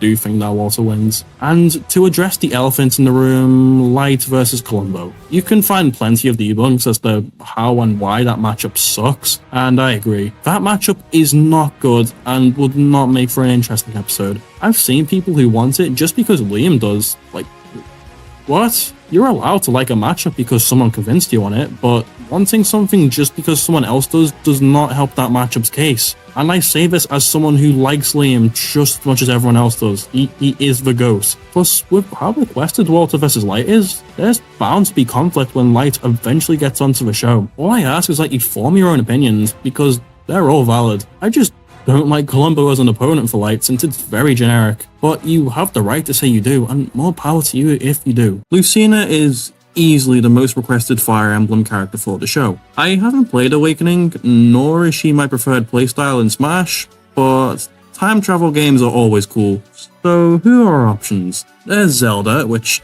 no. There's Ciri, which I think works, but I'm not familiar with The Witcher. There's Katana, which I also like, and Katana should be priority for the next MK matchup, but I have one preferred. Lucina versus Grovyle. Specifically Mystery Dungeon Grovyle, of course. This one's really overheated for no reason, but also really liked at the same time. It's kind of a weird balance. It's a battle between blade wielders whose futures were destroyed by a dragon deity, going back in time to try to stop said dragon, acting as an antagonist at first before joining the hero's party to defeat said dragon, at the cost of a friend's life. There's potential for a beautiful sounding track here, and the debate here is really solid if you use hero scaling. Honestly, so long as it ain't Marvel vs DC, I love hearing about cosmology scaling. Above all else, I grew up with the first two Mystery Dungeon games on the DS, and Sceptile is my favourite Pokemon of all time, so this one would mean a lot to me, and I won't let anyone convince me this matchup sucks. We all like dragons, no matter what media they're in. Shockingly, we've never had a dragon fight, and one of my most wanted is Ghidorah vs Deathwing. Ancient dragons often controlled by others whose presence alone alters everything around them. It's a relatively simple matchup, which is something I appreciate sometimes. I've never played Warcraft, nor have any plans to, and at the time of writing this, I've never seen any Godzilla movie. Horrible, I know, I'll fix that soon, I promise. These two just look awesome, and it's popular enough to happen during Season 11, if that is a thing that's happening, as mentioned in my prediction video. There's a lot of potential here too. Ghidorah could roar and summon an army of kaiju. Deathwing could do the same to summon his corrupted black dragonflight. Ghidorah could bite down into Deathwing's shoulders, emphasizing that he has multiple heads while Deathwing only has one. But then two large sentient lava tendrils pour out of his shoulders to grapple with Ghidorah's other heads. The two could have a beam struggle between their breath attacks, causing a massive tornado of fire and lightning to surge up around them and just flatten the terrain. I definitely think that they could go crazy with the amount of collateral damage and natural disaster caused by these characters. How Ghidorah spawns a storm around him wherever he goes, and just flying around Azeroth literally shattered the planet's surface and caused massive tsunamis and earthquakes. So they need to do lots of natural disasters throughout the fight, all accompanied by an intense orchestral track by Brandon or Werewolf. As for who wins, I think the winner depends on what scaling you buy for both. Deathwing should upscale from planet plus levels of power if statements are to be believed, and there's no anti-feats to suggest that they shouldn't. And Deathwing also has some mental hacks to contend with as well. Ghidorah probably hasn't beaten speed though, and depending on the incarnation, maybe in size. The point being that it's another one of those very interesting debate matchups. I'm not upset it lost the 3D ballot since I voted for Colex, but I do wish it got a bit more love. Next up, we have my most wanted Fire Emblem matchup, that being Kylo Ren vs Edelgard, the clash of royal descendant prodigies who were groomed by ancient evil cults to destroy the current government and religion, believing that the past should die despite being no better than the people from the past. Both lead great armies to do so, falling in love with the main protagonist and eventually being redeemed thanks to them. It's just a really solid matchup. Since they won't do a Rey episode, Ben is the obvious choice for a Disney-era Star Wars rep, with him being my favourite too. And with Dimitri done, there's not a lot of research needed for Edelgard since they scale to each other to my knowledge. And there's solid debate here. You can have both armies clash in the background as the two fight in the foreground. You could even have them both show a bit of admiration for each other's combat capabilities and their political ideologies since both are fairly similar in that regard. The track could be another orchestral composition by either Brandon or Werewolf, similar enough to Brandon's for New Standard. I really want this to happen and I'm glad it's still fairly popular. After Hercules vs Wukong, I really want another mythology episode, and my most wanted out of these is Zeus vs Odin, the battle between the mythological gods of gods. This one thankfully avoids any religious issues that the previous episode had, and has a much closer debate since both get high on cosmological scaling and having similar experience, but I do think Odin outhaxes thanks to being able to put Odin to sleep, steal his soul, and their similar strengths means him stopping Zeus from regenerating is a real possibility, or just take away his will to fight. Don't get me wrong, Zeus has a few win cons of his own, like outlasting his limited stamina, but there's not enough to justify a win for me. I see the fight taking place within a scroll again, with narration. Zeus, of course, being even worse than Season 1 Doomstick, spies on a woman using his shapeshifting, but doesn't realise that this is in fact Asgard he's in, forcing Odin to initiate the fight. You could have a mix of light and dark backgrounds with the colourful Asgard contrasting with the grey of Zeus's thunderclouds. There's a lot that can be done here, and an orchestral track by Werewolf would be amazing, I'm sure. This would easily be a highlight of any season, hopefully one we'll get soon. As mentioned before, we need a dragon duel, and my most wanted dragon matchup has to be Rayquaza vs Bahamut, two classic gaming sky dragons, among the most powerful Pokemon and Final Fantasy summons, who both lend their power to those that they deem as worthy. A lot of the animation could be similar to what I mentioned for Ghidorah Deathwing, having beam clashes, potential for planetary destruction, and so on. But debate here is yet again another close one, which, come to think of it, there's a lot of close matchups at this point in the list, isn't there? Both can reach planet level to multiversal with their scaling, so I'd be interested to see what the research team think. Rayquaza's always been a favourite of mine ever since Smash Brawl of all things. I don't have a lot to say here. A couple weeks after writing this script, I have played Final Fantasy 1 for the first time, which is the only Final Fantasy I've played, and Bahamut only has a small cameo, being the character who upgrades your party to their upgraded forms. I don't have a lot to say here, just have Devil Artemis animate this. I think he could pop off with the Mega Rayquaza animation, and the visuals would be gorgeous, easily a season highlight if done correctly. This one is one of those that used to be super popular, but has declined as other matchups have gained traction. I still really like Gandalf vs Dumbledore. I'm not sure if that's a hot take anymore or not. It's a classic legacy matchup between fantasy novels' two most iconic wizards and mentors. And yes, I know that it's probably a massive stomp for Gandalf, thanks to him scaling to creatures such as the Balrog, but Dumbledore is still impressive in his own right, reacting to light speed and creating a dimension the size of Berlin. Regardless of the iffy debate, it has great track potential, and the animation could be a visual feast, with Gandalf arriving at Hogwarts in search of the One Ring, with Dumbledore trying to be reasonable, but Gandalf insisting that this is a matter of planetary destruction. Honestly, I don't know how this could escalate into a fight, but just imagine for a minute that it does. I can see a moment where Gandalf breaks a shield spell only for Dumbledore to use Accio to summon the Sword of Gryffindor before Gandalf can harm him with his own sword, only to disarm the White Wizard before Gandalf grabs his sword and melts it with his bare hands. Ideally, I'd have the fight leave Hogwarts at some point, with Gandalf knocking Dumbledore through a window or something, only for them both to recover and Albus firing a Reparo spell to fix the whole of Hogwarts, making way for a respectable exchange between the two. I also like the idea I read that Dumbledore transforms a tree into a dragon just to fight Gandalf. There's just so much that you could do here. Maybe have Gandalf take control over some Dementors, making way for the final clash with Albus using Expecto Patronum. You could also have Dumbledore enter Gandalf's mind, only to see the horrors he's witnessed, with the Elder One demanding he use the Kill Him curse. And when Dumbledore eventually dies, you can have him hand over his tear memories to Gandalf, and Gandalf can make the surrounding area full of life as tribute to Dumbledore. You can probably tell I really like both franchises and this matchup. Please do this matchup already. Cora. There's a lot of opinions to be said about her show and her character. maybe another time. For now, I want to talk about who our options are for a potential return. Now, I don't think she needs to return, since her episode against Storm was fairly solid. But even people outside of the Versus community have called out the Death Battle team for this episode feeling like spite towards Korra, and I sort of agree. Clearly, a lot of love was put into the episode, but when you pit Korra against a Universal Plus threat, who isn't even her most popular option, yeah, that's a bit suspicious. Anyways, who are our options for a redemption episode? There's Rey, which the crew have stated they didn't do purely because of the controversy it would bring, which is one of the silliest things I've heard from the team. I'll get more into that when I eventually rank Season 8. That being said, I think it's a great matchup. There's Boruto, which no, and there's my preferred, Korra versus Delsin. I don't love either of these two or their shows and games, but I still really like them, even if I do prefer Atla and Infamous 2. I think I prefer Second Son to Infamous 1, however, but not by much. Both of them can be pretty cocky at times, which can make for some great banter between them. I like the idea of them starting off the fight pretty laid back, and then starting to take it more and more seriously as it goes on. Their abilities play off each other greatly. Delsin using Korra's firebending to get more smoke, Korra countering video with waterbending, earthbending and concrete have some good stuff.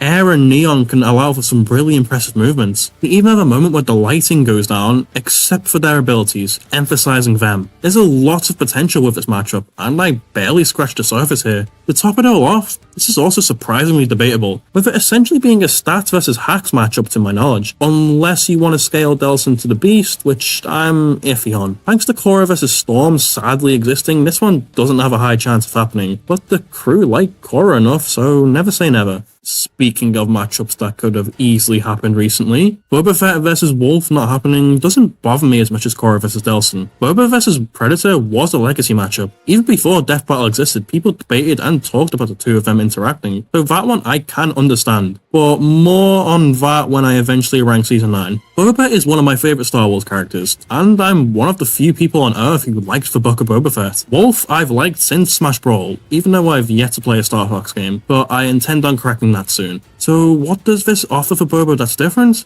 Well, for one, since Fett vs Predator wasn't the most well received, Boba should get one last matchup to redeem himself. And two, we haven't had a spaceship fight yet. Having the Slave 1 and the Wolfen be the priority for the first half, and then moving to hand for the second half, is such a cool and unique idea. I'm sure there are other matchups that could do this, but this is the one I have the most love towards. Two cool characters and a very cool concept. What more could you ask for?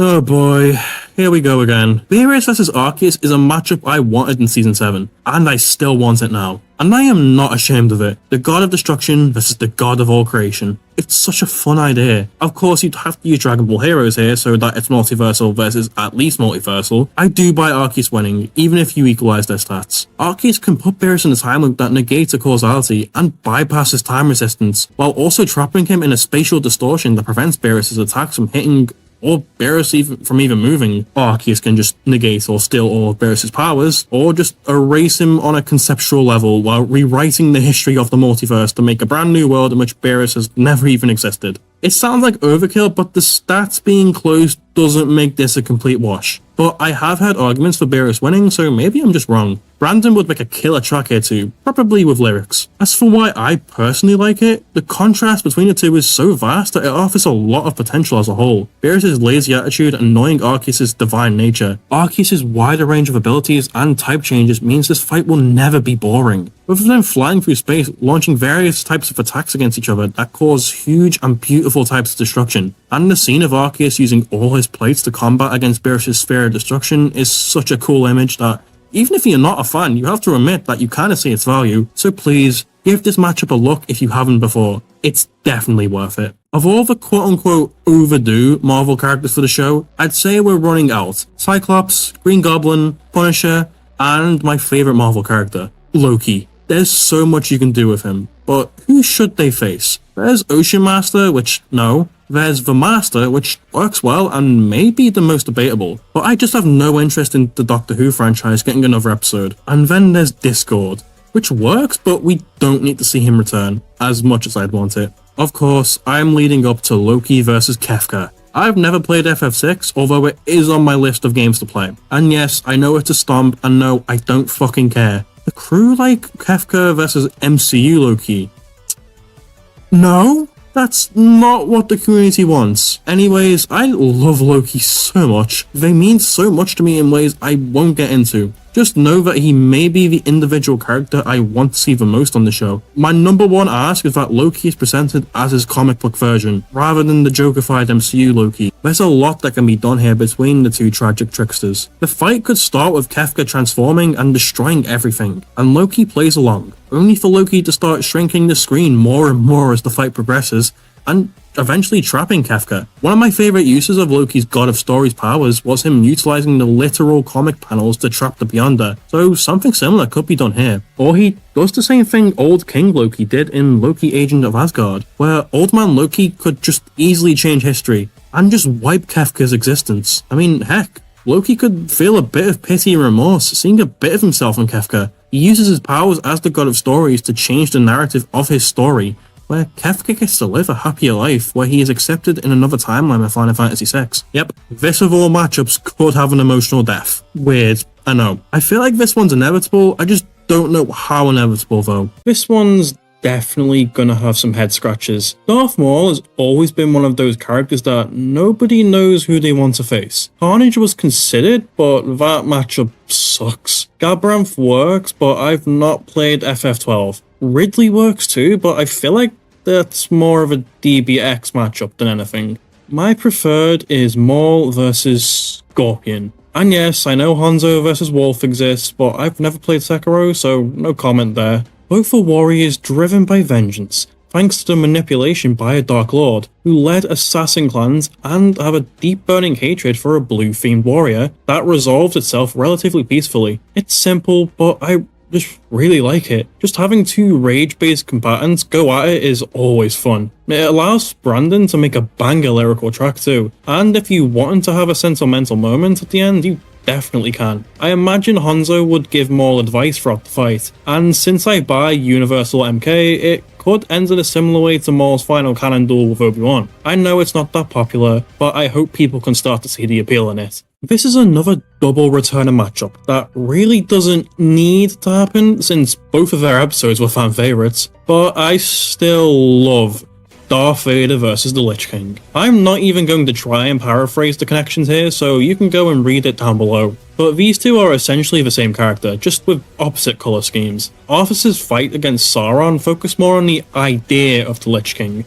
rather than the man behind the mask, which is something I think Vader offers that Sauron didn't. The fight can start with both armies clashing, with Vader being the invader, finding Arthas's arrogance amusing. Of course, this would start as a sword fight, with both realising that their blades alone won't cut it. I like the idea of Arthas resurrecting some stormtroopers to try and throw Vader off, only for him to make quick work of them. Both eventually break the environment to where they require Arthas's Invincible and Vader's TIE Fighter to escape. I also want Vader to kill Invincible to show Arthas genuinely expressing sadness, since he does still care for his horse. We both can enter each other's minds, and we can get a scene of them as Anakin and Arthas. This scene is to illustrate the difference between the two, how Vader is a fallen hero who can still be saved, while Arthas is too far gone to come back. Anakin walks away, apologising for the path he's going to take and leaving Obi-Wan and Padme behind. Arthas, meanwhile, would insist that the path he will take is the right one, that nothing is wrong,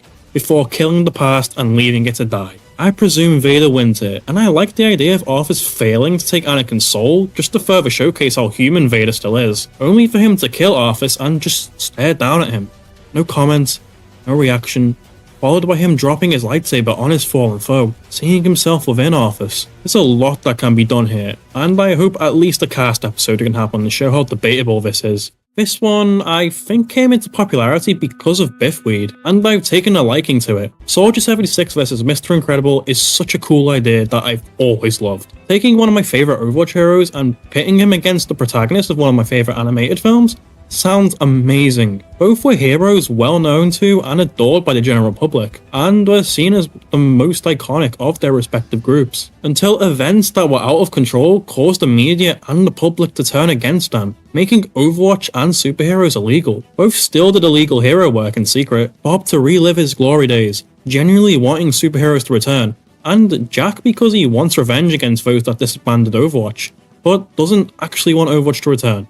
believing it's for the best that they don't. Superheroes eventually became legal whilst Overwatch is still illegal. It's a good blend of similarities and contrast that I think could make way for an excellent fight script of their clashing ideologies. I'm not sure how the choreography would look, but I'm sure if the environment is used correctly that something special could be made. The debate here, I honestly don't know, but I've been told it's close enough, which is fine by me. I mentioned a lot earlier wanting to see Spidey return, focusing more on the movie counterparts. When mentioning Comic Peter's possible opponents, I gave two that I don't vibe with, intentionally leaving one out. Peter Parker versus Cole McGrath. I think despite the animation being really good, Liam's writing and Cole's analysis should more than justify Cole getting a rerun. Snarky heroes with a bad reputation and a lot of mental baggage, but they still remain good people, even until the end. Obviously there's more to it than that, so go to the pinned comment for more detailed connections. This one's just fun, and the only Peter matchup I vibe with. There's great track potential. I think there's a decent debate, although I think Cole takes it, which is based. As for the animation, the only way the fight can possibly start is if one character attacks the other due to believing them to be a threat due to their bad reputation. Preferably Peter attacking Cole, as he's the more reckless of the two, and Cole enjoys using his powers, so him not explaining he's one of the good guys would make more sense than the other way around. Similar to Alex vs Cole, the fight can involve a lot of traversal throughout the city and environmental usage, with Peter's first idea being to outrange Cole, but later trying to get closer when he realizes Cole excels at range combat. Of course, given who we're talking about, there's a lot of dialogue potential here too. Maybe Peter could use his fights against Electro as a way of analyzing Cole, whilst Cole uses his fights against more agile opponents like Sasha and Kessler to react to Peter's speed. This could be so much fun if done right. Nothing amazing, but just a good time. Truth be told, this one I don't have a lot to say on. I just vibe with it despite the lackluster connections. Bane vs Doomfist, two street-level powerhouses who use their intelligence to gain the upper hand in combat. They both use their skill sets to try and engulf the world in conflict, as they believe that this will make humanity stronger. It's simple, but it involves two of my favourite characters from their verses, and it was bound to get my attention. Bane's been a favourite of mine since Injustice 2, and Akonde's hype period from 2016 to 2017 was so good. Bring back Overwatch 1. It's a shame I hate playing him in Overwatch 2. There's good lyrical track potential here, a decent enough debate I think, even though I'm confident in a Bane victory, and above all else, it'd make me really happy. Give it a chance. Plus, let's be real, Bane needs a good episode. This one needs zero introduction at this point. Brew vs Megamind. I'll keep it brief since we all know why it's good at this point. Two rival movie villains turned good guys duking it out in style. There's great music potential, fun banter, a great debate, and you can even bring in their armies to duke it out. That's all I have to say really. It's popular, it's fun, it's Groove vs Megamind, you know why it's good, and it's overdue. This is another one where I don't think I have to explain myself too much. Its popularity should speak for itself. Steve versus the Terrarian. I played a lot of Terraria with my friends back on the 360 back in primary school, and Minecraft, well, it may be the most important game ever for me. Even if it's not my favourite, coming in every day after primary school and even high school just to play it with my friends, you really couldn't replicate that feeling if you tried. These two builders turned god slayers have been rivals since they both came out, and I think a death battle could do them both justice. The debate I think is okay, although Terrarian should stomp I think, even though both of their respawns are in fact canon. I think the big challenge preventing this one from happening is the animation. Like, there's plenty you could do with it, with their building, different armors, different environments, but how do you even animate this? I think a hybrid between both would work, with the ending revealing that it was just two kids hopping from game to game, laughing and smiling, recreating the same joy that so many of us felt growing up with these franchises. I think it's a nice way to have an emotional ending without it being sad. Man, I loved that idea so much, and I think it's an original idea for me. I hope this can happen, but I understand if not. Just don't put Steve against Emmett. That is such a horrible matchup, especially when Jesse vs Emmett is 10 times more popular. I've mentioned a few double returner matchups recently. Now, this is one I wish could get more traction. Alex Mercer vs Mockama. Two superpowered manipulators and controllers of both people and monsters, both using their powers to try and rid the world of everything they find negative. So, you know, humanity. Both are able to cheat death thanks to one broken ability, Alex's regeneration and Makima's contract with the Prime Minister. Eventually, both were defeated by the one monster they couldn't manipulate or control. A massive oversight on both of their parts. It's such a neat matchup. There's great lyrical track potential, and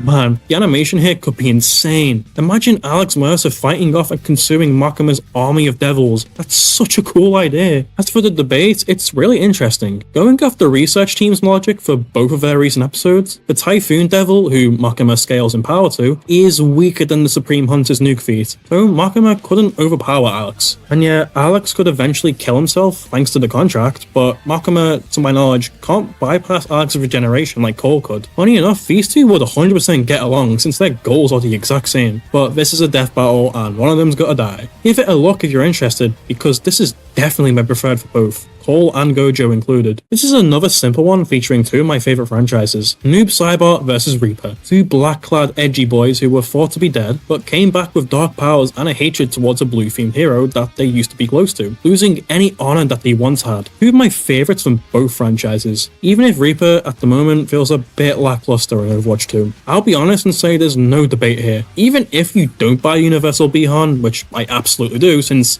every character beat Chronica at some point in the infinite timelines, as Liu Kang states, the real meat here is how over the top and edgy you can have dialogue be, while still showcasing just how ruthless the two can be. Plus, we all know Brandon would make a great heavy metal track. It's simple, fun, and it's a stomp. Yet another popular one that doesn't need an introduction at this point is Kyle Rayner vs Simon the Digger. Like Groove vs Megamind, I don't need to explain the appeal here. Everything from the debate, the track, the visuals, the connections, it's all here. After watching it 2 years ago, I really like Gurren Lagann, and I wish it and the movies were on Crunchyroll so I could rewatch them. I also grew up reading Jeff Johns' Green Lantern comics, so the White Lantern, Blackest Night, Brightest Day, them storylines, very sentimental for me. I'm confident that if Season 11 does happen, we're going to get this, and I can't wait. Another Mortal Kombat matchup. What a shocker. Zuko versus Rain, the Prince of the Fire Nation versus the Prince of Edenia. There's a shocking amount to this matchup. Of course, the connections switch with MK1 Rain, gaining some new ones but losing others. I think either works narratively. Timeline 1 and 2 Rain shares Zuko's conflict with his abusive father,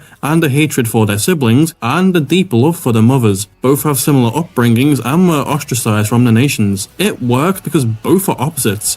Zuko seeking redemption whilst Rain quite literally is a god, and will take every opportunity to brag about it. Timeline 3 Rain loses most of that, but gains the seeking redemption connection, which could help give this some level of sentiment. Either way, it works, but I think Timeline 1 and 2 Rain would be the way to go for this one. Of course, since this is fire versus water, it'd likely be a visual feast. As for who wins, Rain. Even if you don't buy Universal, it's a fairly comfortable win for the demigod, which is sad since Zuko's my second favourite Avatar character, but you get used to it. I'm gonna make this one quick since I don't think anyone will need convincing here. Luz vs Anne. I recently watched both shows and I really liked Amphibia and loved the Owl House, so I'd be rooting for Luz. This one's very popular, and for good reason. There's so much you can do with it that I won't get into it here. It helps that it's debatable too, although I'd probably bet on Anne. There's great track potential as showcased by Brandon and Werewolf's custom tracks, and let's face it,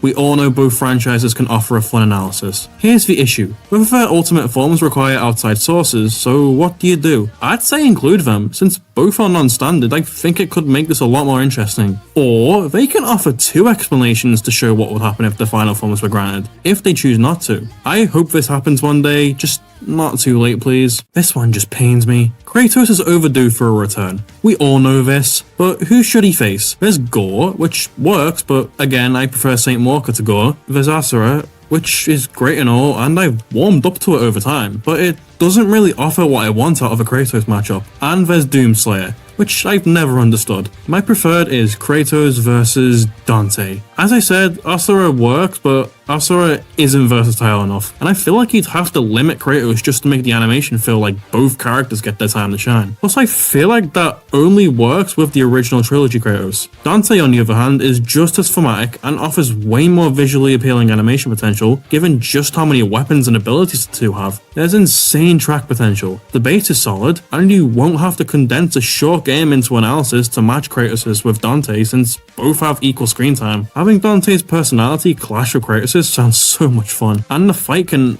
actually have a non-forced scale unlike Kratos vs Asura. I just love this matchup, but I acknowledge why it won't happen. We finally made it, my most wanted Marvel vs DC matchup. It features 2 returners, one that I think doesn't need to return, and one who deserves a final episode, and that matchup is Black Adam vs Dr. Doom. Chances are you've seen Doom vs Lex and Adam vs Apocalypse, so you already know what they can do. Both are some of my favourite characters from both franchises. I acknowledge that Adam doesn't need to return, although I feel like he was wasted a little last time. As one of the few people on Earth who like Lex vs Doom, I can see the issues, and Doom could use a return for that reason alone. So how do you make this different? Simple. You go to a higher scale. You actually give stats for Adam this time, and you make it 3D. I think seeing Devil Artemis animate this would be neat given the effects. Yeah, I know they both have good sprites, but that would feel like any other Marvel vs DC matchup, and would ruin the point of this. Given both of their passion for their countries, this can start with one approaching the other for assistance, and the other refusing. It's an easy setup. I'd love to see a lyrical Doom track. And speaking of Doom, I think he takes this, if you buy Multiversal Doom that is, but if not, he should still take it comfortably. I hope this happens, it's so much fun. This one, I'm pretty certain is one of my only original matchups on this list. It's not the strongest matchup, but just hear me out. A lot of you have been asking about him, so it's time to talk about BoJack Horseman versus Tony Johnson from Afterlife. 2 depressed, suicidal alcoholics from comedy Netflix shows that deal with heavy themes, interacting with a similarly wacky cast of side characters, and both have arcs relating to life getting easier despite the bad hand they've both been dealt. I love this matchup. Not because it offers good fight potential, I personally think it would be very entertaining, but because I know the writers can tackle serious characters like this. The ending of the fight should be a reflective one. I assume BoJack wins here, and when he deals the final blow, he ends up with having a panic attack, looking at his blood-stained hands, seeing himself for the monster he really is, and it ends on a shot of the fictional drug from the show called BoJack Kills. I think it'd be a neat way to end things. More importantly, both shows mean the world to me. I make it no secret I've not always been the happiest, and watching both of these shows a few years back, it helped me do a lot of self-reflection, seeing myself in certain parts of these characters, and honestly, seeing them change and grow as both shows progressed helped me to grow too, so I'll always be thankful for that. Seriously, if you have Netflix, watch both these shows, I beg you. The matchup will make complete sense to you if you do, and you're guaranteed to laugh and cry just as much as I did. This is another one of them double returner episodes. Both of their last episodes were both really good and seem to be fan favourites. So I don't think this needs to happen, but regardless, I still really want Sauron vs Ganondorf. God, this is such a cool idea. The battle of 2 Dark Lords. And it's so thematic. Please go to the pinned comment and read the connections. They are basically the same character in every way. This is a battle of manipulation, manipulating the other's army, abilities, the environment, and even each other. This fight allows for the 2 to use their more obscure and crazy abilities, like Ganon summoning a blizzard or making himself intangible. I imagine the fight opening similar to the battle in the first Lord of the Rings movie, where their armies are fighting in Mordor until the 2 of them appear and start entering the battle, until they meet at the middle and engage each other. Having a clash of melee and magic at the beginning, until the 2 go into beast forms and duke it out before Sauron gets the upper hand, going back into the magic fighting and environmental manipulation. Imagine this, Sauron causing Mount Doom to erupt, and Ganon flies into the air, causing the clouds to split, shining the light of the blood moon down onto the field before the 2 go into a biblical scale standoff with their abstract forms. After which the 2 will have a final sword fight in an arena similar to the one Ganondorf makes at the end of Twilight Princess. Ganondorf would have the Twilight Princess design for this fight since it lines up the closest with Sauron and his base forms. Beast Ganon meshes well with the wolf form, and Ganondorf's malice is Ganondorf's version of the Eye. While the Hyrule Warriors model would look the best next to Sauron's normal armor, Twilight Princess has the best consistency while also looking great next to Sauron's base. If you thought Sauron vs Arthas was good, this basically does everything that did and more. The 2 could try to manipulate each other through the fight, trying to get the other to join him or slip up somehow so they can get an advantage over the other, but eventually they see it as just not working and realize they must fight more up front and personal, using everything including the environment to battle, and they could try to take over each other's troops with their corruption to make them fight each other while also fighting each other. Since both have their own small kind of reality warping that messes with the mind and environment, this could become part of the battle as well. There can be many scene parallels with Siren vs. Arthas, but taken to an extreme. Now, I'm gonna do the part where I talk about Death Battle in general, and specifically Ganondorf in Death Battle. Ganondorf in recent Death Battles has been really surface level. He acts more like an ogre, flying around mindlessly swinging instead of being the tactical genius he is. Siren thankfully was handled much better, but we did not get to show off more of his cunning side through dialogue that much, and since this would be a good place for that to shine for both of them, it makes this dynamic worth it enough for a run back. And while it doesn't cover everything I would like to see with Ganondorf, it covers more than what he has shown, and has the best dynamic of all his matchups. You can't go wrong here. Mewtwo is one of my favourite Pokemon, and for good reason. He absolutely deserves the run back, and I think I know the perfect matchup for the perfect Pokemon. So who are his options? There's Black War Greymon, which works, but I really don't care for Digimon. There's Sephiroth, who I don't think needs a rerun, but it would still be awesome. And Tetsuo, who again doesn't need a rerun, but it would still be cool. All three of these work, and I'd be very happy with the latter two, but I have one preferred. Mewtwo versus Shadow. Surprised? Well, I'll keep it brief since we all know why and how this matchup was done dirty. This was a popular request that ended up getting an awful episode that disrespected both characters. For two amazing characters and an amazing matchup like this, that just doesn't sit well with me. The connections are amazing, the track potential is insane, and there's a decent debate, even though I think Shadow takes it. My big hope with the analysis is that they knock it off of the edgelord jokes for Shadow. It's run its course. So what can be done differently this time? Well, for one, they can take this fight into space, and their abilities clash off each other really well. The ending is where things get interesting. I'd have Mewtwo still be misguided here, with the setup being Gun sending Shadow to infiltrate Team Rocket. After the final clash where Shadow defeats Mega Mewtwo, he falls to Earth, realizing that despite Shadow's creation and suffering, it's what he's done with the gift of life that really counts, remembering Amber in the same way that Shadow remembered Maria. It's similar to Magneto Tetsuo in that regard. There's so much potential here, and I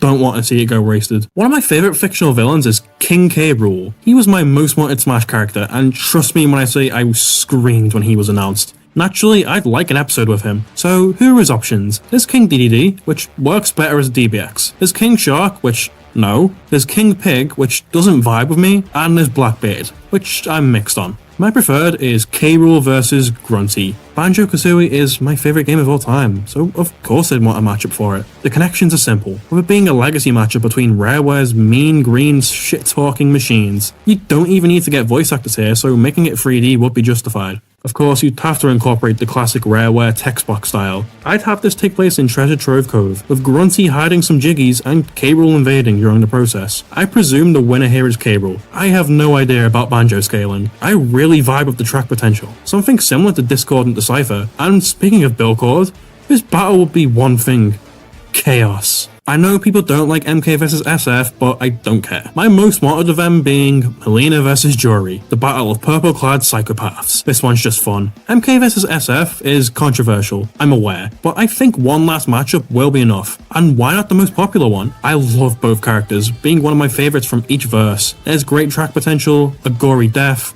and the debate is interesting. I buy Uni MK, but even if you don't, Melina should win with relative ease. It's a classic for a reason, and I expect it to happen one day. We've had a boxing match, so why not a wrestling matchup? My preferred being King versus Incineroar. There's not much to say here that hasn't been said already. It's two funny wrestling kitties. The animation speaks for itself. I love both of these characters, King being my favourite Tekken character, and Incineroar being one of my Smash mains. Plus, I'm a cat person. The analysis here could also look at real-life wrestling, similar to Borog vs TJ. Even though the debate here likely isn't there, since I think Incineroar happily takes this, which I'm fine with. The banter can be like Goro vs Machamp, but even more enjoyable. It's just so much fun, and I pray this is our next Tekken episode. But I have one or two more Pokemon matchups I'd like to see first. The weight of expectations can often have deep-rooted psychological effects on us, and these two are living proof of that.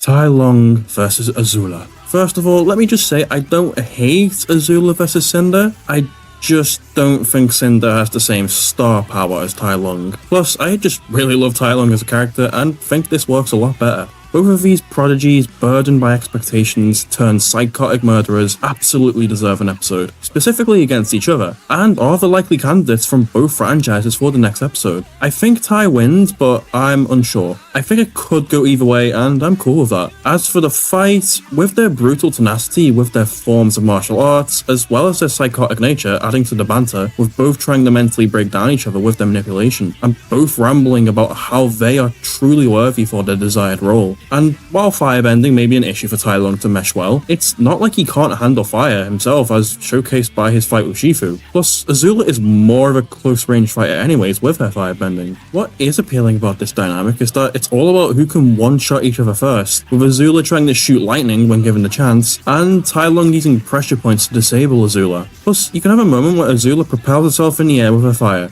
aiming to shoot Tai Lung with her lightning, but Tai Lung uses the environment around him to keep up, similar to the prison escape. Or you can have the fight escalate to Tai Lung temporarily stopping Azula's firebending, forcing her to resort to pure martial arts, before Tai Lung uses pressure points again to disable her. You can even have a one-man army versus a whole army with the Dai Li, as Azula has control over them. Having Tai Lung one-shot them all would be so cool. I like the idea of using Kung Fu Panda for Tai here, since he's accepted that he is not worthy of being a Dragon Warrior. So maybe you can have a moment where Tai Lung sees himself within Azula, perhaps mentoring her, but of course Azula won't have it. This matchup is just so good, and I pray more people see the appeal. Back in 2022, when the 2D ballot was happening, my vote did not go to Bill Cord or even Kyle versus Simone. It went to this.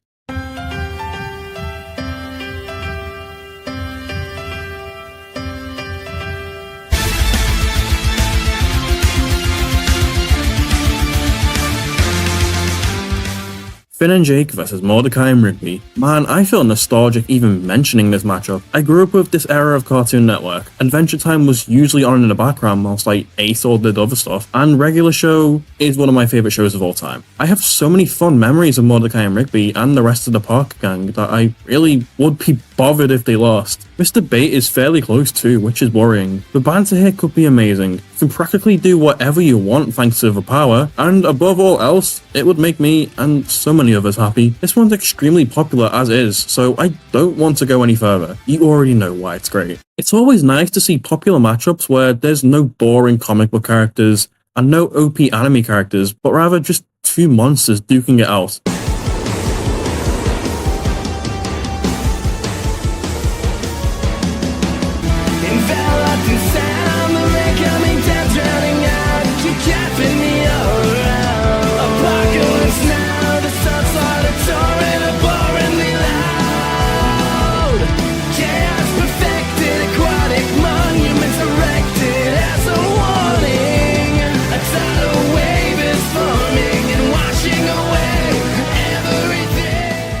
Kyogre versus Chaos. I love the Hoenn region, even though I do prefer ground onto Kyogre, but Kyogre is still awesome regardless. As for Chaos, well, Sonic Adventure 1 is my favourite Sonic game, so that should tell you everything about who I want to win and why. Just such an awesome matchup. There's clearly good track potential, the debate is mostly solid, and man, the animation potential is good. This may sound weird, but I actually think Chaos being a lot smaller than Kyogre for the first scenes would work to the animation's benefit. We've had stuff like Adam vs Apocalypse and Giant Bowser vs Pig Ganon before. Notable size difference, but those scenes worked for the little screen time they had. Giant Apocalypse punching down a Black Adam actually went kind of hard, so I can easily see them making it work here. Even if Kyogre mostly uses projectiles, I can easily see Kyogre beginning to overwhelm Chaos, with Chaos gaining more and more Chaos Emeralds as the fight progresses just to keep up with Kyogre. Another thing I like about the animation potential is the expansion of the battlefield as it goes on. The more powerful Chaos becomes, the more Kyogre will have to try and kill him, causing more destruction, climaxing when Kyogre goes primal and Chaos goes perfect. At this point, the world is probably flooded, the sky is clouded, it's a completely flat plane for the characters to fight on, and I think it could be super intense, and the entire thing would have this super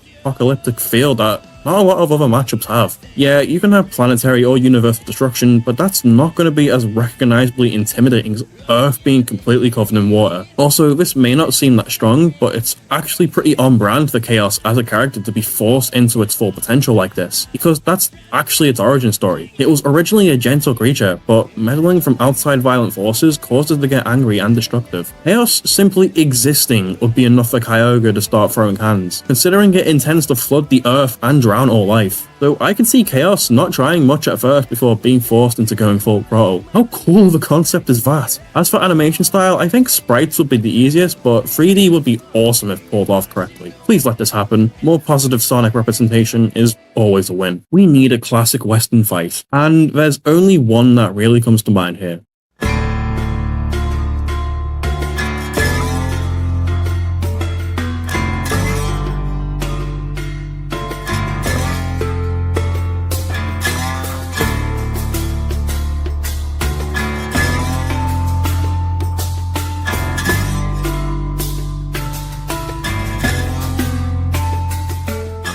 Cole Cassidy versus Aaron Black. Two of my favourite fictional franchises duking it out is always a win. Aaron is alright, a bit overrated in my opinion, especially from a story perspective. Cassidy, or McCree if you've been playing Overwatch for 8 years like I have, is one of my favourites. Even if I don't like playing him that much in Overwatch 2, I even have his golden gun. If I do recall correctly, the team did show some interest in doing a fight on a train. This matchup could definitely provide a classic Western train fight, with Cole being sent on a mission to retrieve something and Aaron Black being hired to guard. The fight could at first be forced into close quarters due to the cramped space inside the train, before it goes on top of the train to continue fighting. The climax could have Cassidy throw a sticky grenade onto the tracks, causing the train to derail, and from the dust, the two rise up and finally do a Western standoff with both shooting their guns. If Cole wins, it would stagger Aaron, causing Cassidy to close distance, fan his gun and stick a grenade to Aaron, killing him. If Aaron wins, he does a fatality, specifically his 6-shooter fatality from MKX. This is a surprisingly debatable fight too. Both are generally comparable in stats, as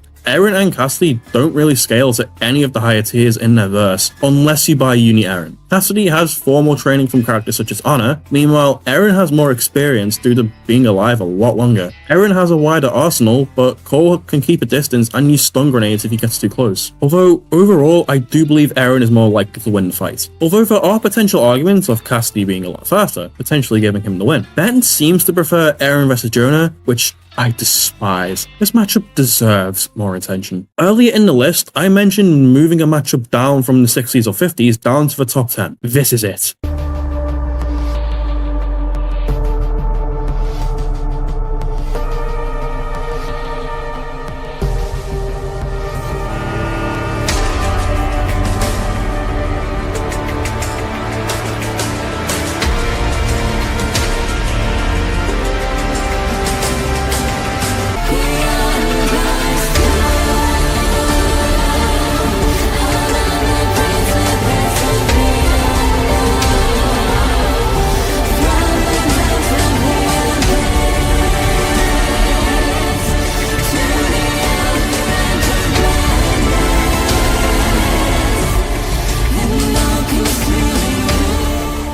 Dormammu vs Giratina. Yes, I know about Trigon, but does anyone really care about Trigon as a character?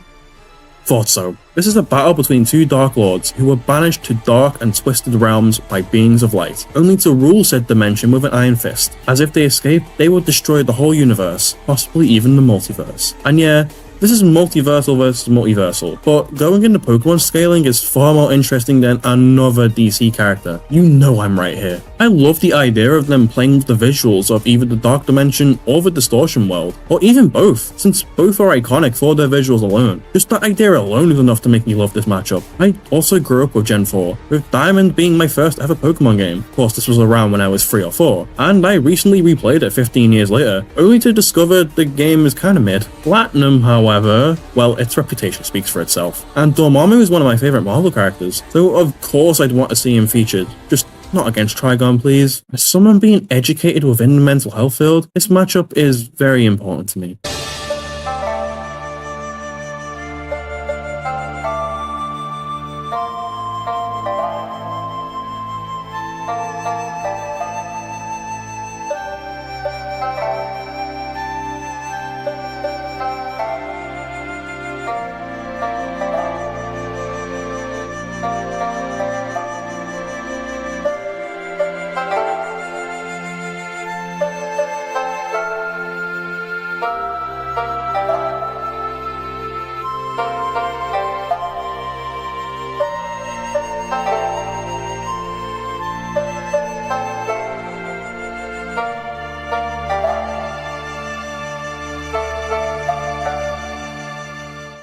Master Oogway vs Uncle Iroh. Two former generals turned wise old fun mentors to serious protagonists that would go on to train the chosen ones of their verse. Both characters mean the world to me, both being from two of my favorite fictional franchises. The advice and wisdom that both of them give have honestly stuck with me throughout my entire life, and have helped me grow as a person, something I'm truly thankful for. I'm gonna cut this segment short by just asking you to go watch the crossover Coliseum animation for this. It basically gives you everything I'd want to see for this matchup. And since this takes place in the spirit realm, you can have this end with nobody dying since they're both already dead, or have Iroh, the loser, get regenerated by the spirit realm. I love this matchup, and I'm happy that so many of us do too. See, now this one's just overdue at this point.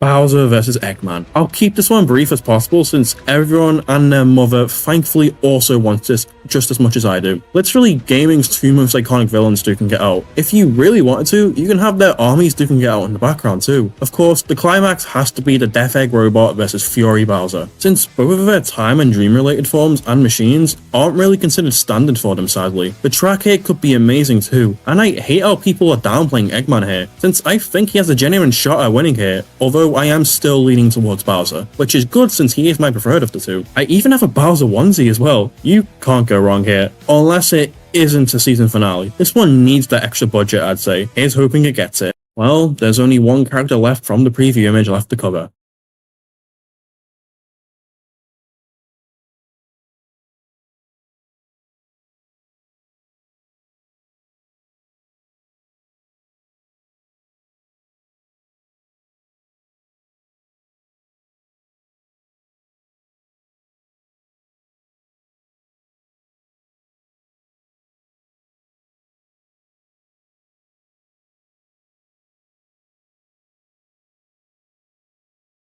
Death vs Kai. The Spirit Warrior may have escaped death before, but can he do it in a death battle? Kai is my favourite Kung Fu Panda villain, without question. He's just so awesome, and Death is just as good. Genuinely one of my favourite fictional antagonists, period. Now, I know that Death vs Jake exists, but Jake's a tiny rattlesnake. Like, Death can just step on him. Where's the appeal? As for what I want to see out of this matchup, well, I know Werewolf or Brandon can cook with the track. Matchups between both of their themes tend to be pretty damn perfect. The analysis could look at both animals and what they mean for their characters, as well as look in depth at Chi and what the Grim Reaper really is in different cultures and time periods. For the debate itself, it's really fascinating, as there's a lot of questions to answer. Can Death even kill Kai since he's immortal? Can Kai absorb Death's Chi? Does Death even have Chi? It's such a cool debate. Please go watch Goji Chronicles video for a more in-depth look at this super fascinating debate, since I believe they nailed everything I want to say on this debate. As for the fight itself, I have a few ideas. You start with Kai arriving in the mortal world, only to hear the whistle of Death approaching. Realizing that Chi absorption won't work on Death, Kai has no choice but to show Death why they call him the Beast of Vengeance. Having Death fight off an army of Jade zombies would be so sick. In terms of aesthetics, during the climax, the loser can ignite the area in green or red fire, and then the winner can change to their color before the kill. Something similar to Akuma vs Shao Kahn's climax. You could have it transition to the spirit realm, but I don't know how that will go. Regardless, I love this matchup, and nobody can tell me otherwise. Bet you're disappointed to see a comic book Herald matchup this high up, huh?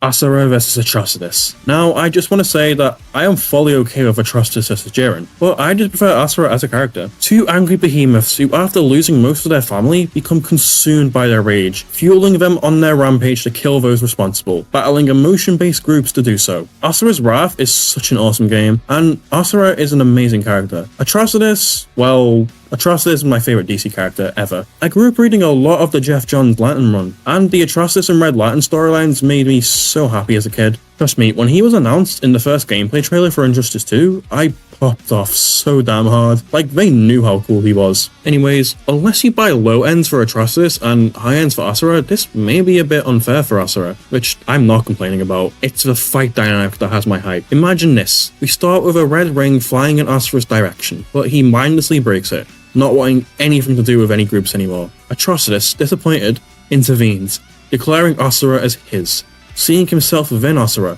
wishing to mentor him. Of course, this will trigger Asura, not wanting to be a slave to anyone ever again. We get your usual projectiles, beams, punches, and so on. Atrocitus making a kaiji-sized version of the Butcher to being inside the Red Lantern Central Battery, but eventually Asura turns into his giant-sized Destruction form to counter. Atrocitus growing giant himself to counter that. Think the midpoint of Galactus vs Unicron. In the end, Asura gets knocked down to a distant planet, shrinking in size. Looking up at the planet-sized Atrocitus. Yep, we're doing it. Atrocitus chants the Red Lantern Oath as Asura turns into his rage form, and after finishing the oath, he punches the planet. And Asura, with the aid of a QuickTime event, attempts to punch the fist back, but it's not enough. How cool of an idea is that? Man, I should write more fan scripts. I know it'll never happen, but a boy can dream. So, with that being said, my number one most wanted versus and death battle matchup of all time is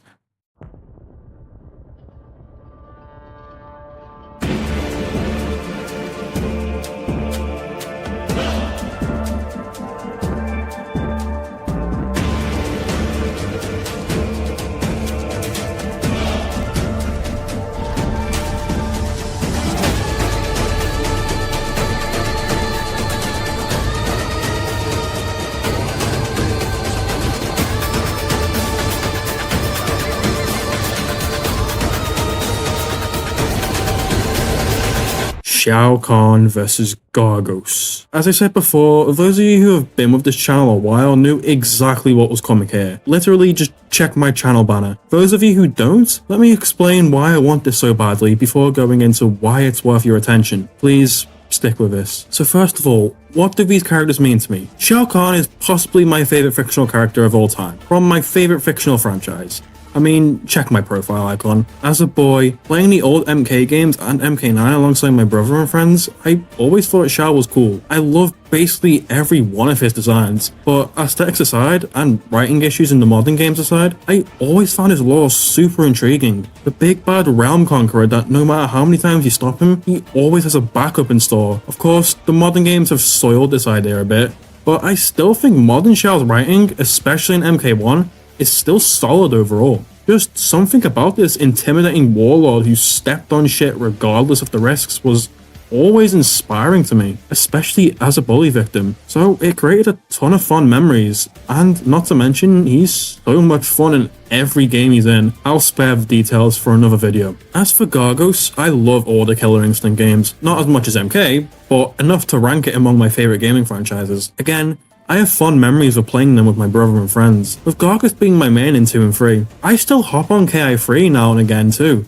Generally one of the best fighting games ever made. So ever since I was around 8, I've wanted to see these two Dimension Conquerors go at it. And with my introduction to Death Battle a decade or so ago, timing couldn't have been more perfect. So I waited, and I waited, and I waited. And yeah, it's never happening, is it? I get it, Bison and Akuma were much worse and much more requested. But even back in Season 8, I already knew Akuma vs Shao's popularity had fallen off in favour of Akuma vs Rao, though I'd never really understood why that matchup was chosen. Let's get to the real meat of this video. So, for those of you unaware, the connections between these two is that both are the horned main villains from classic rival fighting game franchises based around tournaments and killing your opponents. Both are realm conquerors, who will happily manipulate others and revive other beloved characters from the dead to do so. They both are rivals to warrior monks, traumatizing them in specific ways, with Khan killing Kung Lao, and Jago being manipulated for years by the Tiger Spirit, revealing himself to be Gargos all along. They both have people tasked with preparing the heir for their arrival, Shang Tsung and Omen. They both run their own tournaments, They both gain power by slaying other beings in their realm, being Onaga and the astral beings. The doors to Earth from both of their realms are opened via them brainwashing another fighter, Sindel and Kamra. They're both demigods depending on Chao's incarnation. They both rule their dimensions with an iron fist, seeking to conquer all others. They are both defeated by a warrior monk. They can both create portals and steal the souls of others, as well as summon minions mid-battle to assist or buff themselves. So yeah,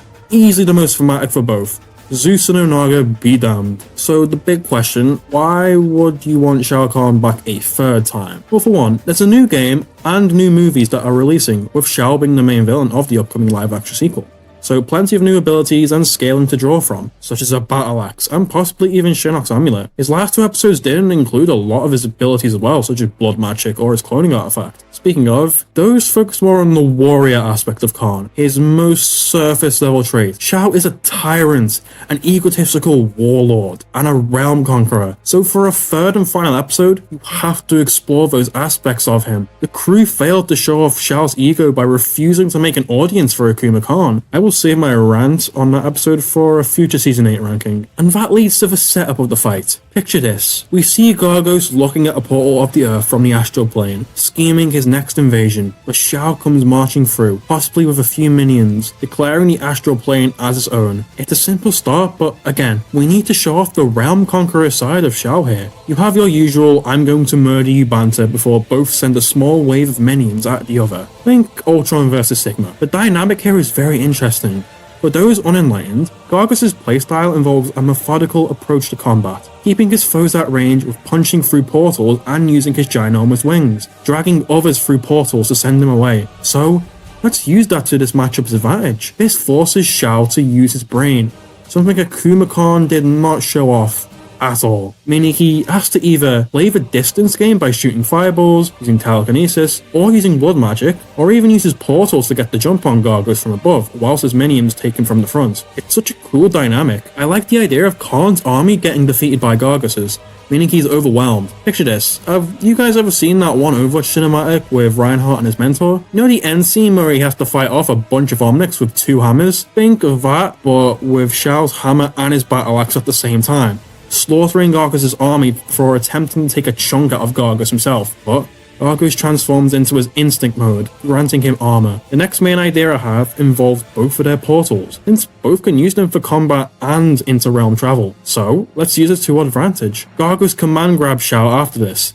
dragging Shao into the air through a portal, both punching each other as they go through different areas. Think of that one scene from Harley vs Jinx. You can have them go through the desert from Akuma Khan, Shao's Coliseum, M. Bison stage, or even Bill Cord's arena if you feel like it. They both end up back in the astral plane after this, exhausted. Shao asks Gargos if that's his best, with Gargos retaliating with "No, this is," performing his command grab into his soul steal on Shao, before he starts to feel something happening within his body. Blood bending. Yeah, for some reason they completely ignored Shao's blood magic in Season 8. Like, yeah, he's never used it in gameplay, because other characters already do, but you can't just ignore it. Anyways, Gargos lets Shao go, and he drags Gargos towards him, rips off both his wings, turns him around, and creates a portal with a giant view of the Earth, laughing and complimenting Gargos on a valiant effort. But in the end, all will feel the wrath of Shao Kahn, before he uses his claws to slice through Gargos' eyeballs, ending the fight on a shot of Shao gazing upon the Earth. So yeah,